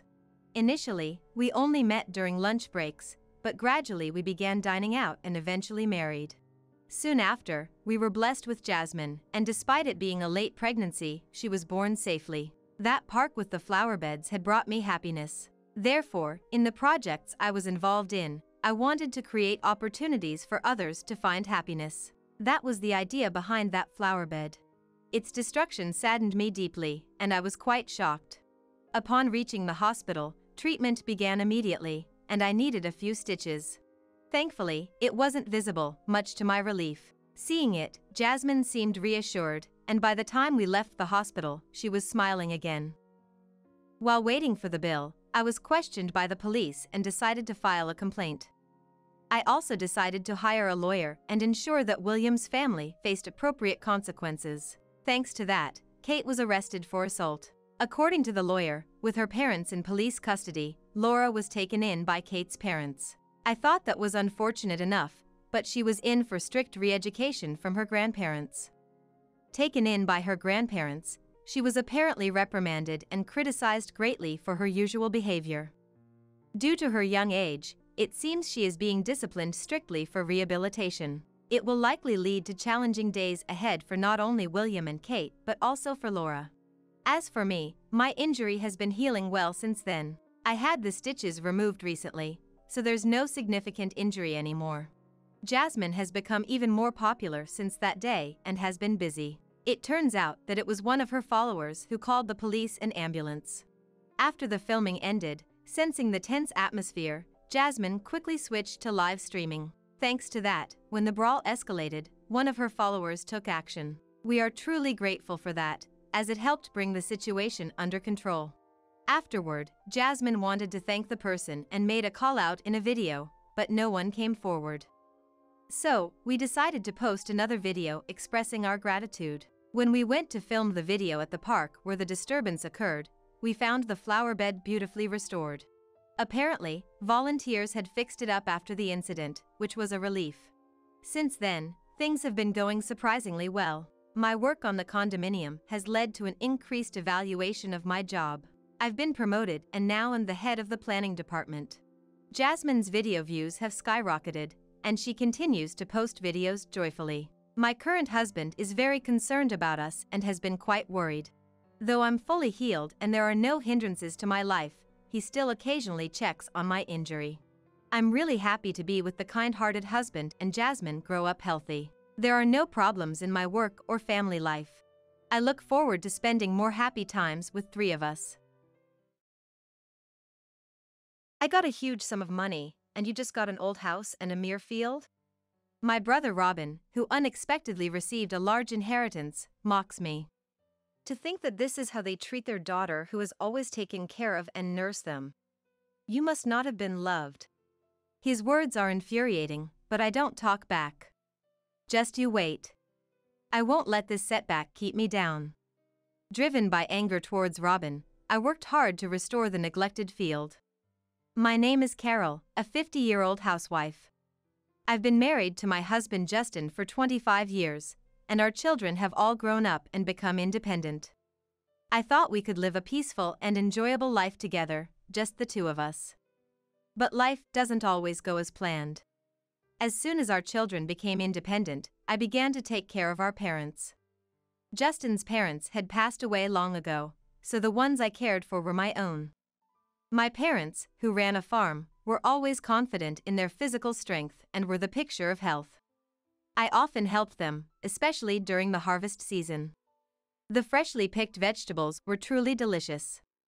Juicy and sweet vegetables. I fondly remember them because I can no longer savor that taste. My parents couldn't defy aging and had to retire as their legs grew weaker. I really wanted to continue for longer. My father Stuart said with a weak smile. I wish I could let Carol taste those vegetables again. My mother Olivia expressed her regret. It would have been great if Robin had taken over. My father said, feeling down. I have an older brother, Robin, 2 years older than me. Robin has always been irresponsible, acting on a whim and doing whatever he pleases. He barely attended high school and eventually dropped out, claiming it was too much trouble. He left home, never settling into a steady job, working odd jobs here and there, and then would suddenly return home to demand money from our parents. Yet, because he is their son, they couldn't be harsh to him. Robin also stopped visiting the house after our parents quit farming. There will be no money received from parents living on a pension, he used to say.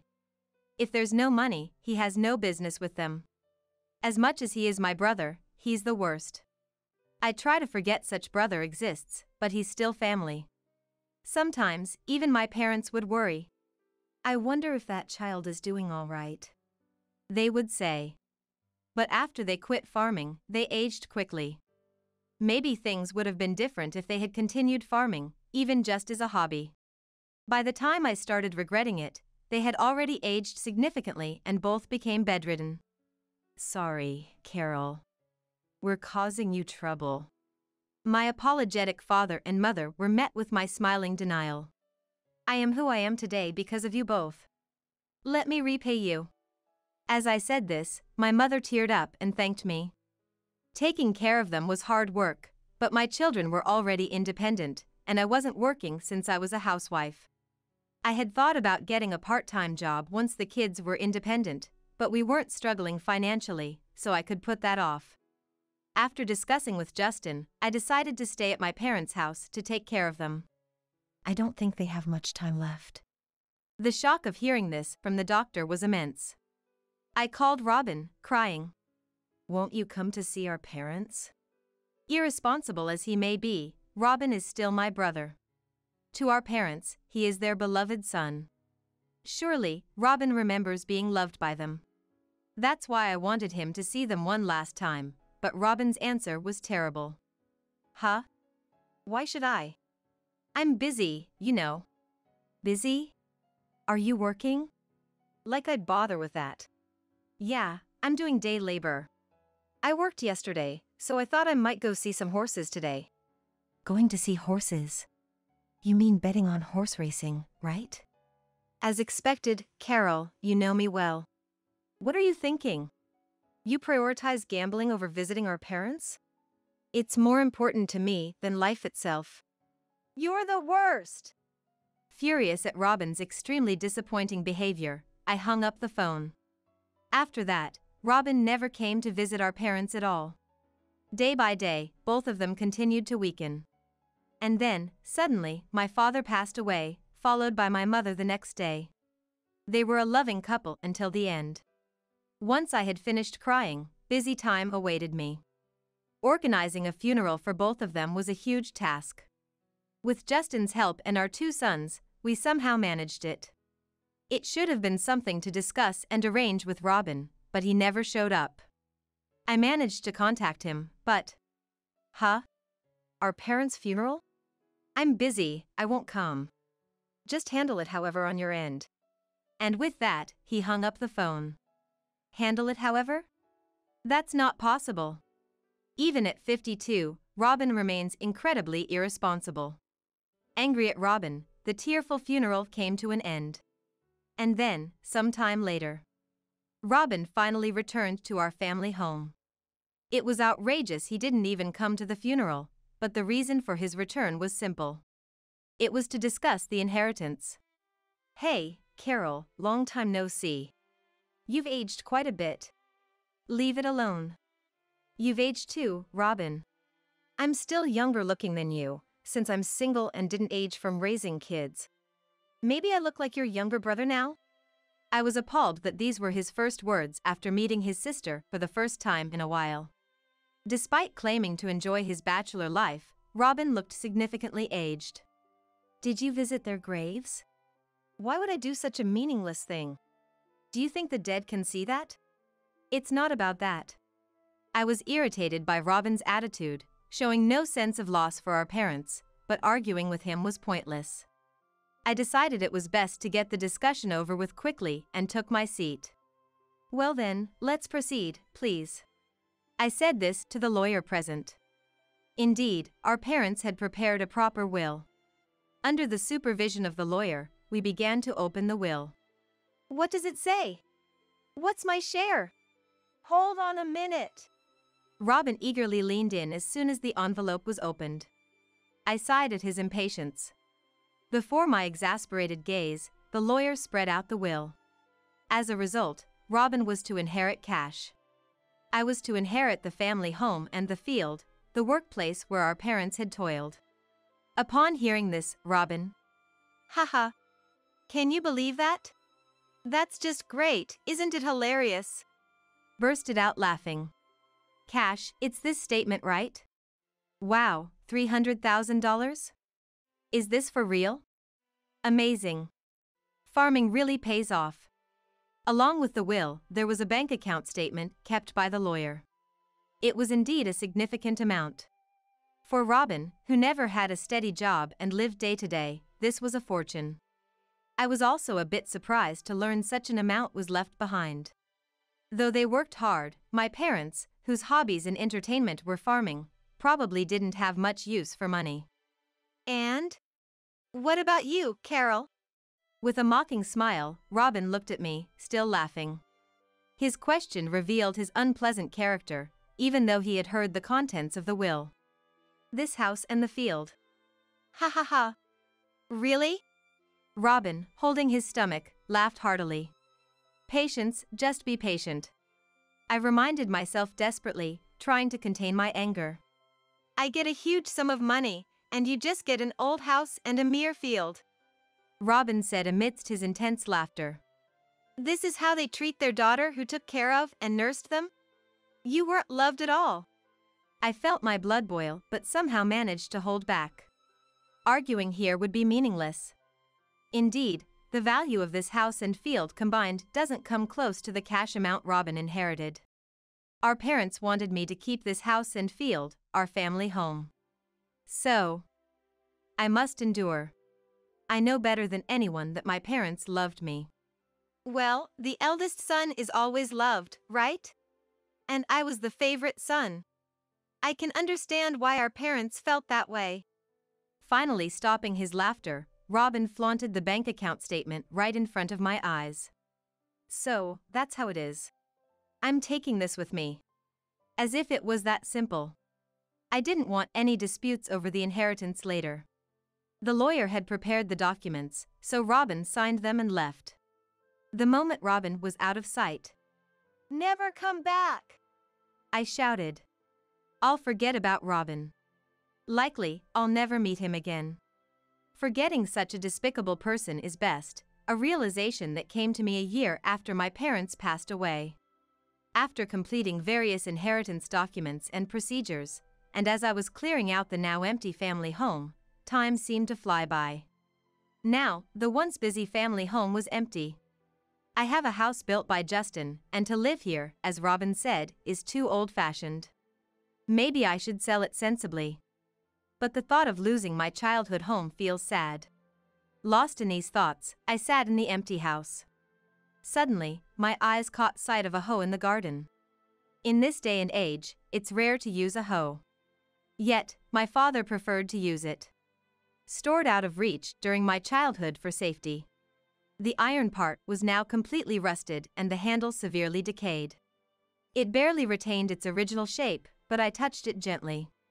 What came to mind was the image of my father joyfully working in the fields, sweating, with my mother laughing beside him. Those were nostalgic, dearly cherished times. Quietly closing my eyes and indulging in these memories, I opened them with resolve and decided. All right. Farming? Yeah. Well, it's more like an extension of home gardening, a hobby. Isn't that nice? Having inherited the field, I thought to try something with it. When I discussed it with Justin, he easily agreed. Really? It's the field your parents left behind, you should try it. I couldn't be more grateful for Justin's support. With advice from a farmer acquaintance of my father, I began tending to the neglected field. I tried growing the same vegetables my father did, as well as experimenting with new varieties. It turned out to be a challenging task. Farming is hard. I had some experience with home gardening. But this was a whole different level. Not just the vastness of it, but also because these weren't just vegetables for personal consumption. Doing it seriously is this tough. Reviving the depleted soil alone was a challenge. Deciding on the right vegetables for the soil was tough. What about the seasons? The pests? Wild birds, too, turned out to be adversaries. Not only did I have to grow the crops, but I also had to think about protective measures. The work didn't progress easily, and I encountered many failures. I can't believe you're doing all this. As a rich man like me, it's unimaginable. That was Robin, who had called just to look down on me. Somehow, he had heard that I had started farming and called to comment. As usual, his words were discouraging, so I quickly hung up. Forget it. I have to forget that. Channeling my anger towards Robin into motivation, I tirelessly worked on the field. Farming equipment, even secondhand, was expensive, but I considered it a necessary investment and used my savings. It's your savings, so I won't say anything. The generous Justin said that to me. Although it was my savings, any money I had from before I was married was long gone, and what I used was really money Justin had given me for my allowance, saved over time. Even so, Justin didn't mind and supported me, which moved me to tears. I fell in love with him all over again. My sons also helped, researching on the internet and sharing information with me. The farmers who were acquaintances of my father were all kind people. Apart from the infuriating Robin, I was truly in a blessed environment, which allowed me to focus on farming. What started as a hobby quickly became a passion, and I got serious about it. I guess I really am my parents' daughter. As I thought this, time passed by. And then, I did it. Finally, the first harvest from my field. Though the produce wasn't as succulent and sweet as my parents', the yield was modest. What mattered was that I had accomplished it. I felt satisfied. Hey, not bad for a first-timer. Those encouraging words came from Mike, a farmer who had been a great help. He had always been concerned about the condition of my field. Mike's praise, reminiscent of a man about the same age as my father, deeply touched my heart. Adjust the amount of fertilizer and water a bit more. Ah yes, Stuart used to use that particular fertilizer. There was still so much I didn't know. Gathering every bit of information I could, I was determined to get closer to replicating my parents' tastes. Gradually, the field became more impressive. What started as a small corner was now a fully tended field. Days of trial and error with various crops. Gradually, the quality of the vegetables I grew improved, and eventually. Wow, another bountiful year. Thank you. Please continue to supply to us. Of course, thank you very much. My vegetables had reached a point where they could be sold. I even gained a favored business partner. A TV station even came to do a feature on me, a housewife who started farming and found success. Before I knew it, the vegetables I grew had become popular. But I couldn't have done it alone. Many people helped me, and above all, it was the wisdom my father had passed on to me. Yet, there was still much to do. I was far from achieving the taste of my father's produce. As I clenched my fist, determined to work harder, that's when I heard it. What's this all about? A voice I thought I had pushed to the edge of my memory. As I was about to head to the field, I heard the forgotten voice and turned around. Robin! It had been years. I could barely recognize him as Robin, but there was still a semblance of him. It wasn't just aging. Robin, you've changed so much. Yeah, I'm shining, right? But forget that. Noticing my gaze fixed on his head, Robin yelled angrily. However, his anger didn't frighten me at all. It's almost laughable. I want to laugh. But I knew laughing would only make things more complicated, so I desperately tried to hold it back. My cheeks were trembling, trying to suppress a smile. What brings you here, Robin? It's been a long time. I thought we would never meet again. I never expected Robin to visit the family home again. Robin pointed to the house standing tall behind me. What is this? He yelled. What do you mean? It's the house where you were born and raised. I know that. But it used to be dirtier. Why is it so clean now? Indeed, the once old and dirty house I had considered selling had been refurbished and was now quite beautiful. Why? Because I had it repaired. Where did you get the money for that? I earned it. How? I wish he wouldn't yell every time. Although we are approaching our 60s, my hearing is still fine. You know I started farming, right? The vegetables I grew on the field I inherited became popular, and the business is thriving. What? After many struggles and hard work, my business had finally taken off. And then Robin showed up. I had a bad feeling, and as expected, Robin began to insinuate. So, that field had great value, huh? Huh? What are you talking about? There's no way a complete amateur like you could run a profitable farming business so easily. Of course, it wasn't easy at all. That land must have been golden soil, right? He completely disregarded all the hard work I'd put in. And what's this about golden soil? It must have been incredibly nutrient-rich, powerful soil, right? You knew that and kept quiet. No, what are you talking about? I know the law. If a property is later found to be more valuable, the inheritance can be redivided. I'm going to file an objection. We'll redo the inheritance division, and I'll take the field. Are you stupid? Yes, I'm stupid. I mean, no, I'm not. Honestly, he is being stupid. I don't know where he got his information, but flaunting such superficial knowledge is just foolish. Sighing deeply. The value of the field hasn't changed. I said. Liar! Why would I lie? If you doubt it, why don't you have a real estate agent or someone appraise the land? You said it, then I'll do just that. You'll regret this. I won't. The land prices around here haven't changed much since the beginning. Really? If you doubt it, ask a real estate agent, like I said. Robin's confidence seemed to wane as I firmly stated this. His face began to cloud over with doubt.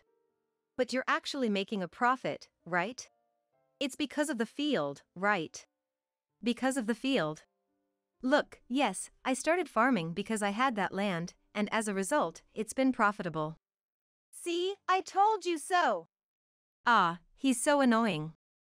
I was gradually getting fed up with Robin's complete misunderstanding. All right, enough. Fed up with the conversation, I shouted dismissively. Fine. Robin can use half of the field. Do whatever you like with it. Yeah. Robin, as if he had achieved complete victory, thrust his fist into the air. But despite my dismissive shout, I was quite calm inside. Well, let him try. Robin never helped with the farming when our parents were around. I wondered how he would approach it. I'll be watching closely. Help me. Wow, that was quick. It had only been a month since Robin started farming. I divided the field in half and let Robin use the barren part, but he gave up within just a month and came asking for help. Huh? Help with what? I have no clue what to do. I thought as much.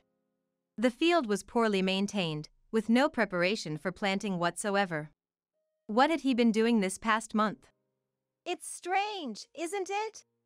This field is supposed to be golden soil, right? I sowed seeds, but why aren't they growing properly? Still on about the golden soil, huh? And thinking that just sowing seeds is enough? If it was that easy to grow delicious crops, everyone would be doing it. You need to study more. Maybe in a few years, it might become profitable? I was about to dismiss him, but then Robin, looking like he might cry, pleaded with me. Please, no snotty tears. Help me out. You're my sis, right? I don't want to think of someone who couldn't even come to our parents' final moments as a brother. Don't start calling me sis just because you need something. I coldly brushed him off, and Robin hung his head right there. I'm already busy with my own field. I got here with the help of many people. You should work hard and become someone who can also receive help. Like I said earlier, you need to persevere for a few years, and then. I can't afford to be leisurely about this. I was about to leave Robin, who showed no willingness to try, but then he looked at me with a serious expression. I can't wait years or even months. I'm on the brink of a debt repayment deadline. He shouted. Debt. Yes.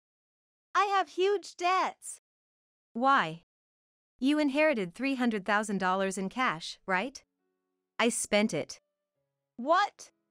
I poured it all into gambling, and now it's all gone. What? I hated the idea of working again, so I tried to make a big win with loans, but that's gone too. Then I heard you were making money from farming, so I thought I'd try it too. But why isn't it working for me? Why am I not making any money? How should I know? I was astounded and lost for words. Robin had squandered the significant inheritance from our parents in just a few years. And now he thought he could easily make money from farming? It was ridiculous. Carol, please, I'm begging you to help. I refuse. No matter how much Robin pleaded, I couldn't bring myself to help him. Maybe if he had shown some determination to try on his own, I might have offered some assistance. But Robin was always relying on others. His irresponsibility unchanged. Please, help me. The debt collectors are coming soon. I left Robin shouting and walked away from the field. I don't know what became of him after that. I heard rumors that he was being chased by debt collectors. But nothing beyond that. Eventually, the field returned to my care. The farming, now on a larger scale, was going well. Justin, who helped on his days off, massaged my shoulders as I worked. Maybe I could join you in farming after I retire? Justin had recently suggested this. And it made me very happy. Our sons also seemed quite interested, maybe they'll join in too. The house and field protected by my father and loved by my mother. I wonder if my parents would be pleased to see them come back to life. Dad, Mom, I'll keep taking care of the field. Aiming to recreate the delicious vegetables they grew, I'll keep working hard. So please, both of you, watch over us. One day, as the end of the year was approaching, I received a panicked call from my son's stepdaughter, Aurora, urging me to come to their house immediately. I drove to my son's house, a place I hadn't visited for a while. Just then, Grace? Grandma! My granddaughter Grace, sitting on the concrete steps of the entrance, was hugging her knees, looking cold in her school tracksuit. What's going on? Why are you out here in such light clothing? And where are your mom and dad? They went on an overseas trip with my sister. What? Anyway, get in the car. You're freezing. In a rush, I got Grace in the car and bought her a warm drink at the first grocery store I saw. Later, when I met with Aurora at my house, I was infuriated by what my son and his wife had done. These children relied on me, so I felt a sense of duty to help them. Aurora, do you have the keys? To their house? Yes. Then let's go now. And just take what's important. What are we going to do, Grandma? I smiled. We don't need that house anymore, do we? My name is Arya, 64 years old. I lost my husband 2 years ago and now live alone. Still, my days are fairly busy. Because I'm wrapped up in managing what my husband had left behind. When I married 40 years ago, my in-laws were what you might call an old family in the countryside. I never imagined I'd end up managing this large house. My family home was within a train ride to the city center. Yes, my husband was my college classmate. We got married right after graduation. I moved to this unfamiliar countryside, relying solely on him. I was surprised to see my husband, who until then had been a mere student like myself, suddenly being treated as the son and heir of a prominent local family. Karen, my mother-in-law at the time, thoroughly instilled in me the importance of treating one's husband with due respect. Her words were the law in this area, and although it was frustrating, I understood and complied. Thanks to that, even now, with no one left, I'm still treated with a certain respect as the manager of this house and land. I got married at a time when ordinary people were yearning to move out to the city center. Back then, I was seen as an oddity for coming all the way to the countryside. Karen probably gave me strict training to quickly dispel such views from the locals. And then, we had a child soon after our marriage. It was a boy, and he was celebrated by the people around us as the heir, including Karen herself. However, after having our son, my health deteriorated, leading to a less intimate marital life. At the end of the day, he was our only child. How I've regretted that over the years. But now that my son is married and my in-laws and my husband are gone, I am the one who manages this house and land. I've been left with a substantial passive income, enough to comfortably maintain this spacious home and live freely. Of course, a certain level of knowledge and the utilization of skilled individuals are essential for its upkeep. Thanks to the foundation laid by Karen and my efforts to keep up with the papers even after college, I've managed to avoid falling prey to the deceit of relatives and associated parties who frequent the premises. There are times, even at this age, when I must learn new things, but that adds a sense of vibrancy to life. There was one reason why I needed to work hard and manage everything like this. My husband left all his assets to me in his will. Why? It was due to the nature of our son, Thomas. Under normal circumstances, the inheritance would have been equally divided between myself and Thomas. However, my husband chose not to do this. He had expressed his concerns several years before passing.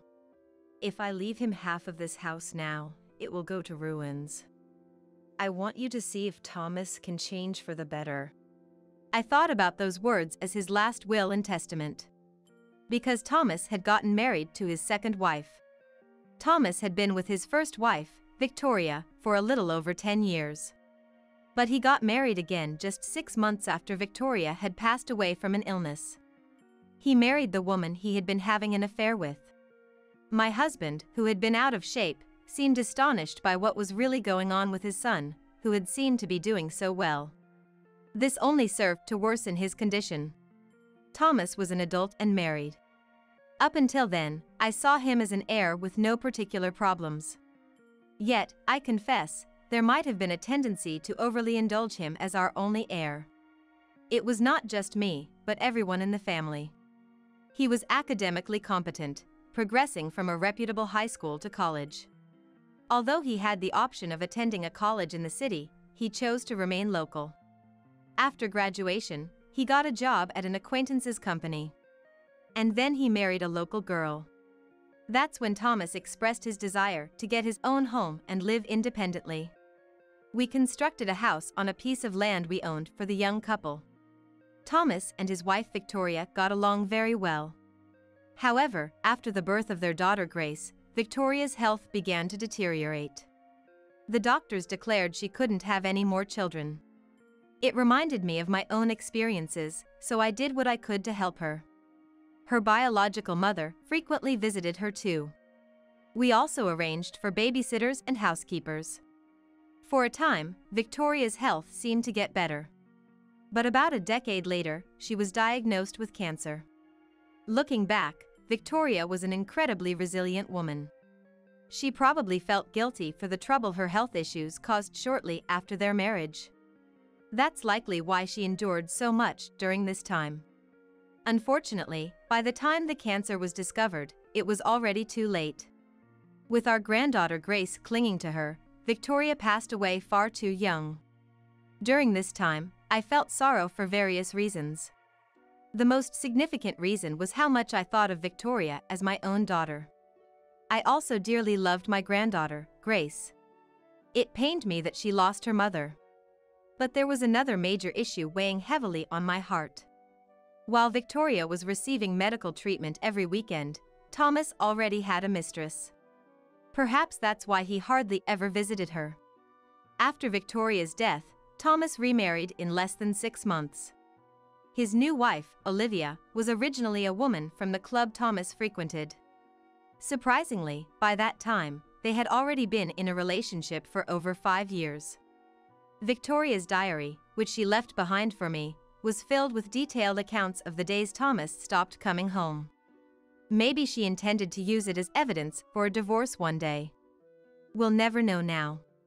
The new wife, Olivia, was 2 years older than Thomas. She moved into the house we had built without hesitation with her daughter, Aurora, who was 6 years older than Grace. Of course, I was opposed to this marriage. Thomas had been unfaithful to Victoria and had an affair with a woman in the nightlife business for a long time. He rarely bothered to visit his sick wife, and he even remarried soon after she was gone. I never imagined my son could be so heartless. But Thomas said, "I married the woman you set me up with, Mom. Haven't I fulfilled my duty?" Besides, Victoria wasn't perfect either. She fell ill before bearing a male heir. What was the point of marrying her? I couldn't even enjoy a good marital life with her. I had to get out and blow off steam, or else it would have affected my work. I had always known Thomas was cold towards Victoria. But this was beyond cruel. I blamed myself, wondering where it all went wrong with Thomas. Had we spoiled him too much, being our only son? Certainly, both my husband and I had done so. And the people surrounding us had pampered him as the only son of a prestigious family. But still, we had taught him right from wrong when he was young. With these thoughts, I had stayed away from my son's household for a while. It was also because of how busy I was following my husband's death. They would only visit at Christmas. But that was a mistake. It happened one day towards the end of the year. The temperature fluctuated wildly even into December, with days warm enough to make you sweat after only moving around a little, followed by sudden freezing winds. It was not easy for an aging person like myself. Nevertheless, it was the end of the year. While I was in the middle of dealing with reports from various sources, my private mobile phone suddenly rang. Who could it be? It was an unfamiliar number. But it was my private phone. Not many people knew this number. I decided to answer. "Excuse me, are you Grace's grandmother?" It was a young woman's voice. Grace's, yes, I am. And you are? "I'm sorry for the sudden call. I'm Aurora." It was Olivia's daughter. Why was she contacting me? "I don't have much time, so let me just say this. Could you please come to our house right away?" Where was she calling from? The background noise was quite loud. Excuse me? What's going on? I understand it's hard to earn your trust, seeing as I'm the one calling you. But there's no time. I'll explain later. I'm sorry. With that, Aurora ended the call. It felt like I was being skillfully manipulated, but fortunately, I had a bit of time to spare. As I hurried outside to get my car, a cold, dry breeze brushed against my cheeks. I suddenly remembered that today was colder than yesterday. I drove to my son's house, a place I hadn't visited for some time, and parked in the driveway. It had enough room for 4 cars, but there were only 2. Were Thomas and the others there? With that thought, I got out of the car and headed towards the entrance. Just then, Grace? Grandma! I rushed over to her. Grace was sitting on the concrete steps of the entrance, hugging her knees and looking cold in her school tracksuit. What's going on? Why are you out here in such light clothing? And where are your mom and dad? They went on an overseas trip with my sister. What? I felt something was off when I heard those words. Anyway, get in the car. You're freezing. In a rush, I got Grace into the car and bought her a warm drink from the first grocery store I saw. She must have been really cold. She carefully warmed her hands before slowly opening the lid and taking a sip. I wanted to ask her immediately what had happened, but decided it was more important to drive safely back home. Once home, I took Grace to the living room.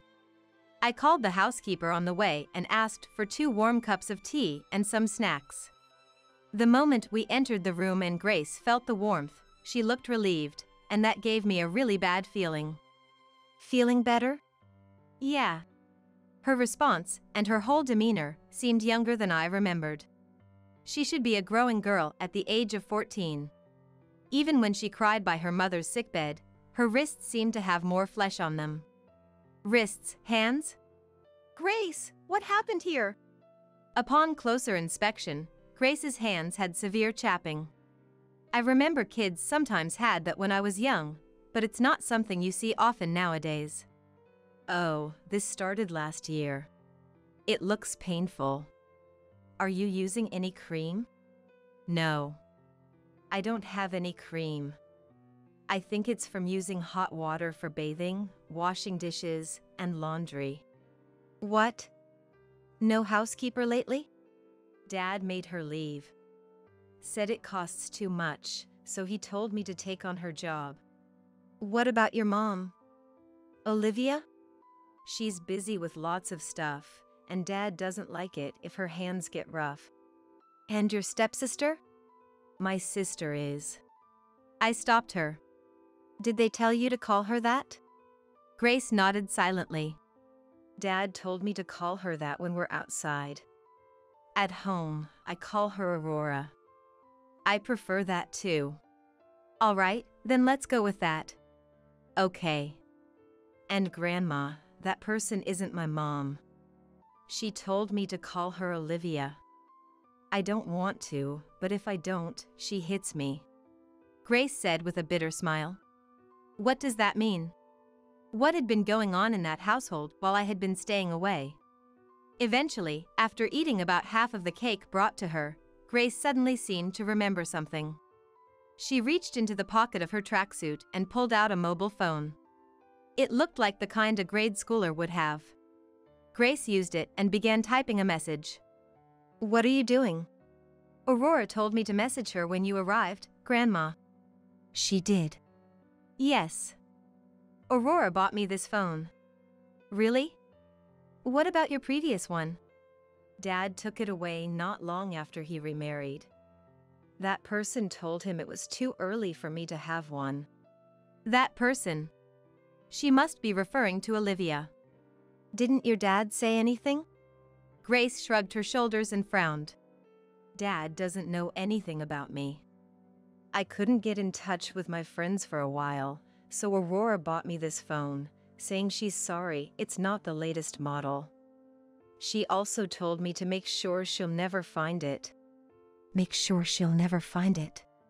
Who is she? It's Olivia, who had taken away the previous phone. Oh, Grandma. Aurora messaged back. She's on her way here from the airport. Really?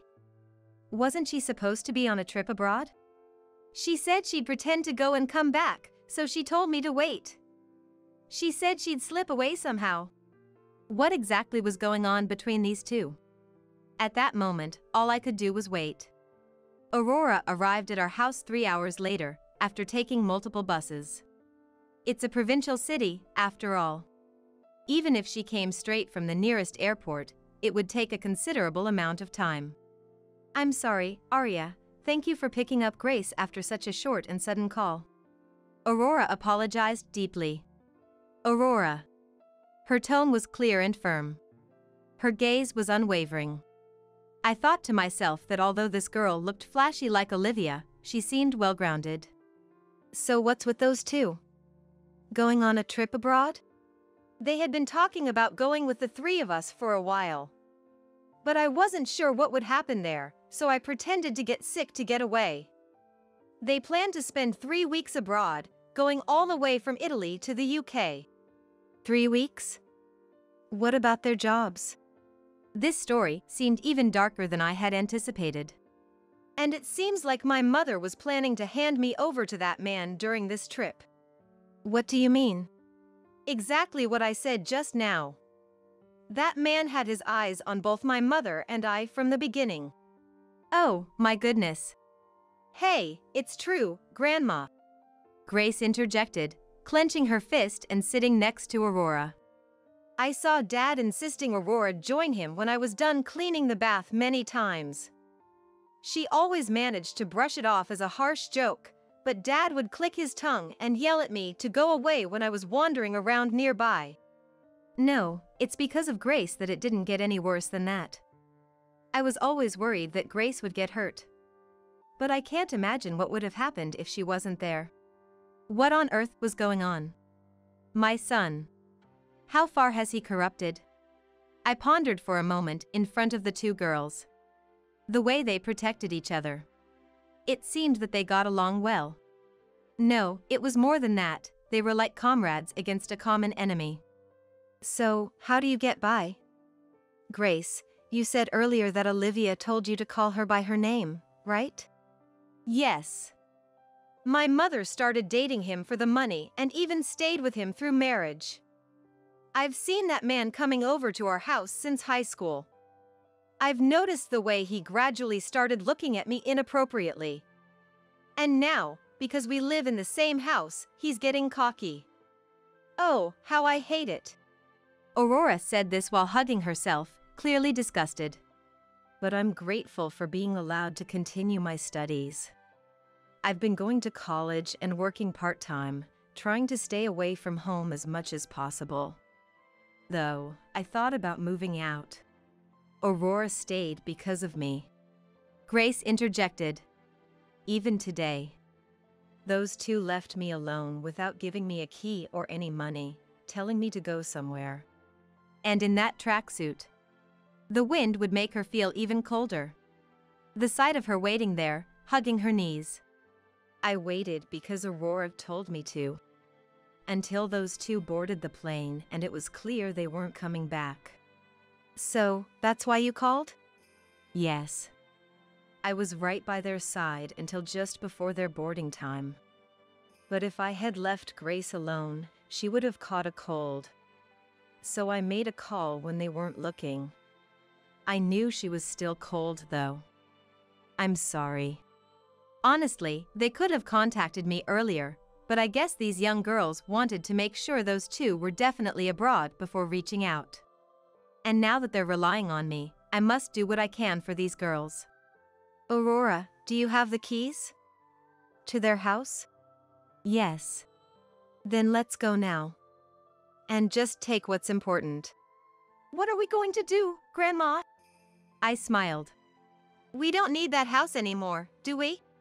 And then, we were 3 weeks into the new year. The new year had begun and people started going back to school and work. Just then, 2 people came storming into my house, dragging suitcases. Mom! What was that all about? Thomas yelled at me right away. Apparently, he had gone back home without giving any thought. And then he saw it. There was nothing left there. Well, that was my property. I thought it was useless, so I had it demolished and the land sold. Oh, your belongings are in this storage room.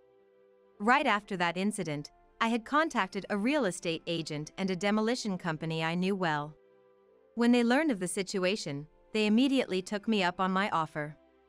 I tossed the keys to the storage room at Thomas. The two of them missed, and a small clang echoed in the entrance. Don't mess with me, Mom. That was my house. Oh, why would you think that? Huh? What do you mean? Thomas, you seem to be mistaken. That house was built for you, but it was registered under me and my husband. And now, it's mine. What does it matter what I do with it? What about my daughters? What did you do with them? Your daughters? You're one to talk, Olivia. I sneered. Then, please, come in. I gestured for the two to come inside. What? Not the living room? I led them silently. Our destination was the spacious hall in the back. Thank you for waiting. I opened the door after walking down the central corridor. There were a dozen or so people waiting in the room. But the first people that caught the eyes of the two behind me were Grace? Aurora? my granddaughters were sitting next to the chair I was about to take. Aurora, why did you ignore my calls? Grace, you ratted us out to Mom. When did you become so cunning? Thomas and Olivia, perhaps in a fit of anger, with red faces, tried to approach the girls, but they were restrained by the people in the room and forced to sit opposite us. Still looking at us breathlessly, they didn't seem to notice the people around us. Now that everyone is here, let's begin. I looked around at everyone and spoke. Let's proceed, everyone. Thank you for your cooperation. Shall we begin with you? Thank you. Hey Thomas, tough break coming back from your long vacation. But there's no going forward from here. At that voice, Thomas was startled and turned to his left. Sir! The managing director spoke in a calm voice, but his eyes weren't smiling. I never thought you'd actually apply for a 3-week vacation. I hoped you'd quit such bad habits by now. Thomas shrank under the low, commanding voice. He's always been arrogant towards his inferiors, but weak to those above him. He's been like that since childhood. But until now, you have approved. Look, Thomas. What do you think your value is? What? If you don't know, let me tell you. Your only value to our company is your status as the heir to this prestigious family. Thomas gritted his teeth. But it seems that doesn't mean anything anymore. What do you mean? The managing director then turned to me. Thomas. I looked straight at my son. His gaze visibly faltered. I was going to announce to everyone here today the contents of the will I wrote the other day in the presence of your lawyers. A will? Yes, I had to write it in advance, right? Otherwise, my inheritance would go to you, wouldn't it? Mom? I've already stored it in a safe place. It's simple. In the event of my passing, all of my inheritance will go to Grace. Thomas's jaw dropped in shock. Then, after a few seconds, No, I must have heard something strange. It's odd, maybe my ears haven't adjusted from the flight? No. Arya hasn't said anything strange. Our family lawyer interjected. The previous head of the family excluded Thomas as the heir because of his behavior and spending at that time. I remember Arya's words well. Yes, I remember that time. Only now you remember? I shook my head in disbelief. Then the company's managing director took over the conversation, picking up where the lawyer and I left off. It seems Arya has decided to completely strip you of your inheritance rights. That means there's no reason for us to treat you specially anymore. But how can? What mattered to our company was the connection with this region's large landowning family, not your personal capabilities. Now, what to do next? The managing director looked at me. I nodded slightly. Please proceed as you see fit. Thank you. Thomas, The entire company knows you applied for a 3-week vacation for a mere trip. The higher-ups are planning your demotion and reassignment. Be grateful that's all you're going to get. Thomas collapsed on the spot as if all his strength had left him. That's ridiculous. At that moment, Olivia leaned forward. Arya, if Grace is the heir, what about Aurora? Is Aurora different? Aurora? Why would you think that? She's Thomas's child too, isn't she? Isn't Aurora sitting next to Arya for that reason? Stop the unsightly act, Mother. Aurora sharply cut in. Unsightly? I'm not related to this family by a single drop of blood. How could a complete stranger claim any rights here? Are you stupid? How dare you speak to your mother that way? I've been leaving messages asking when you'd rejoin our trip, and you didn't reply at all. That's right. We'd been looking forward to it. Thomas even chimed in. Looking forward to it. Aurora took out her mobile phone. Excuse me, everyone. Could you listen to this for a moment? The room buzzed with curiosity. Come on, Aurora, won't you join me in the bath today?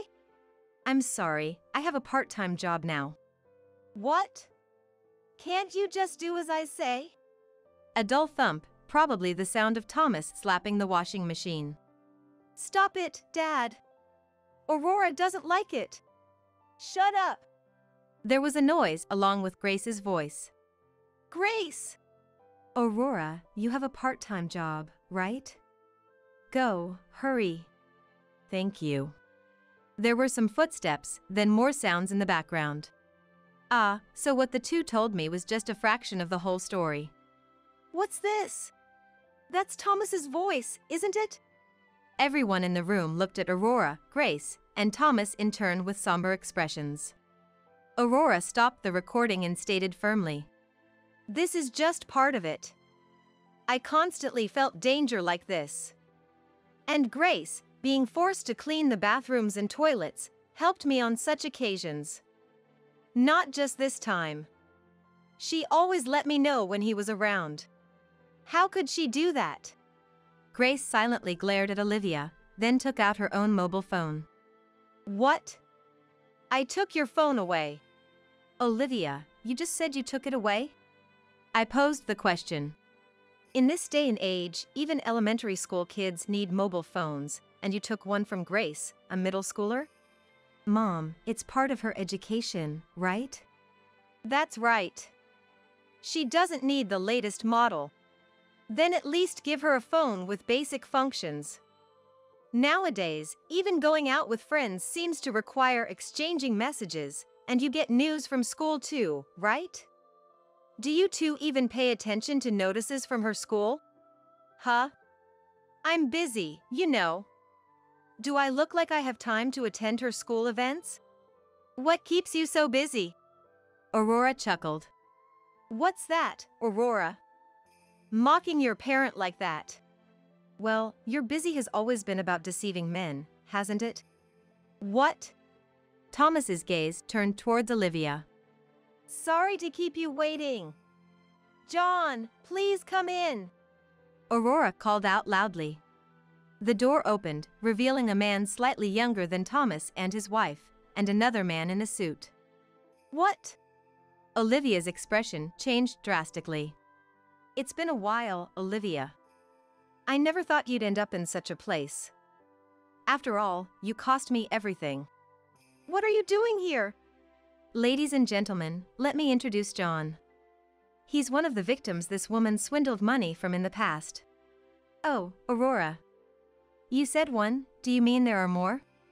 I asked Aurora. Yes. This woman always had men coming and going, but John was the most tragic case, even though he was the most decent among them. Since you're here, please tell us everything about this woman. I see.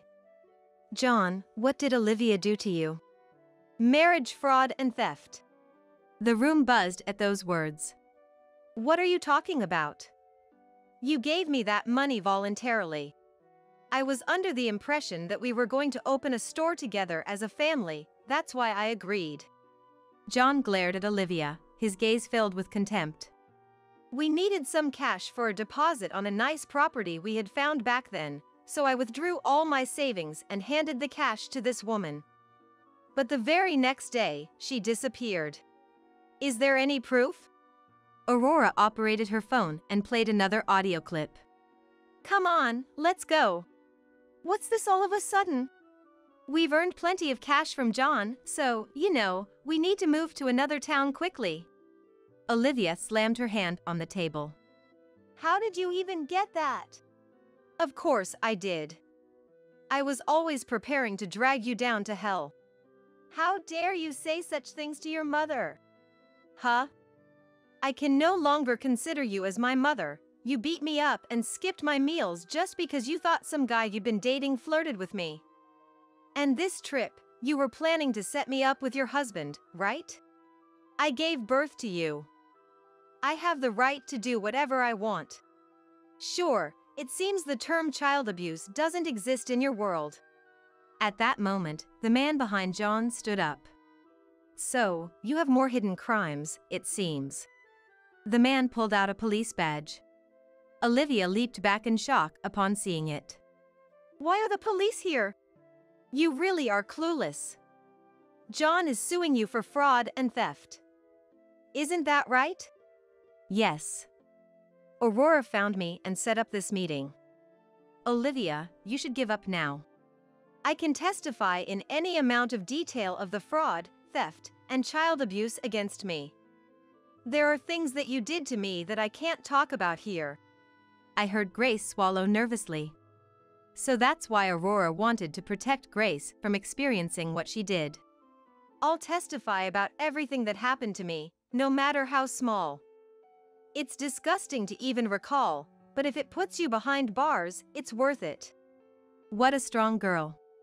My son grew up to be an awful man, and he fell for a terrible woman, but I'm glad I got to meet Aurora. After that, the two got divorced. It sounds silly, but it was really when the money ran out that the relationship ended. When Thomas visited Olivia at the police station, they just hurled insults at each other. Yes, Olivia's deeds gradually came to light with the audio data and photos Aurora had been collecting, and more crimes surfaced. The child abuse Aurora suffered was as horrid as the police suspected, so they told me after their interviews. Hearing that, I resolved to do anything I could for Aurora. But she insisted she just needed help finding a job after graduation. So, I decided to arrange an excellent job for her. Thomas was demoted and transferred at once, as the managing director had said.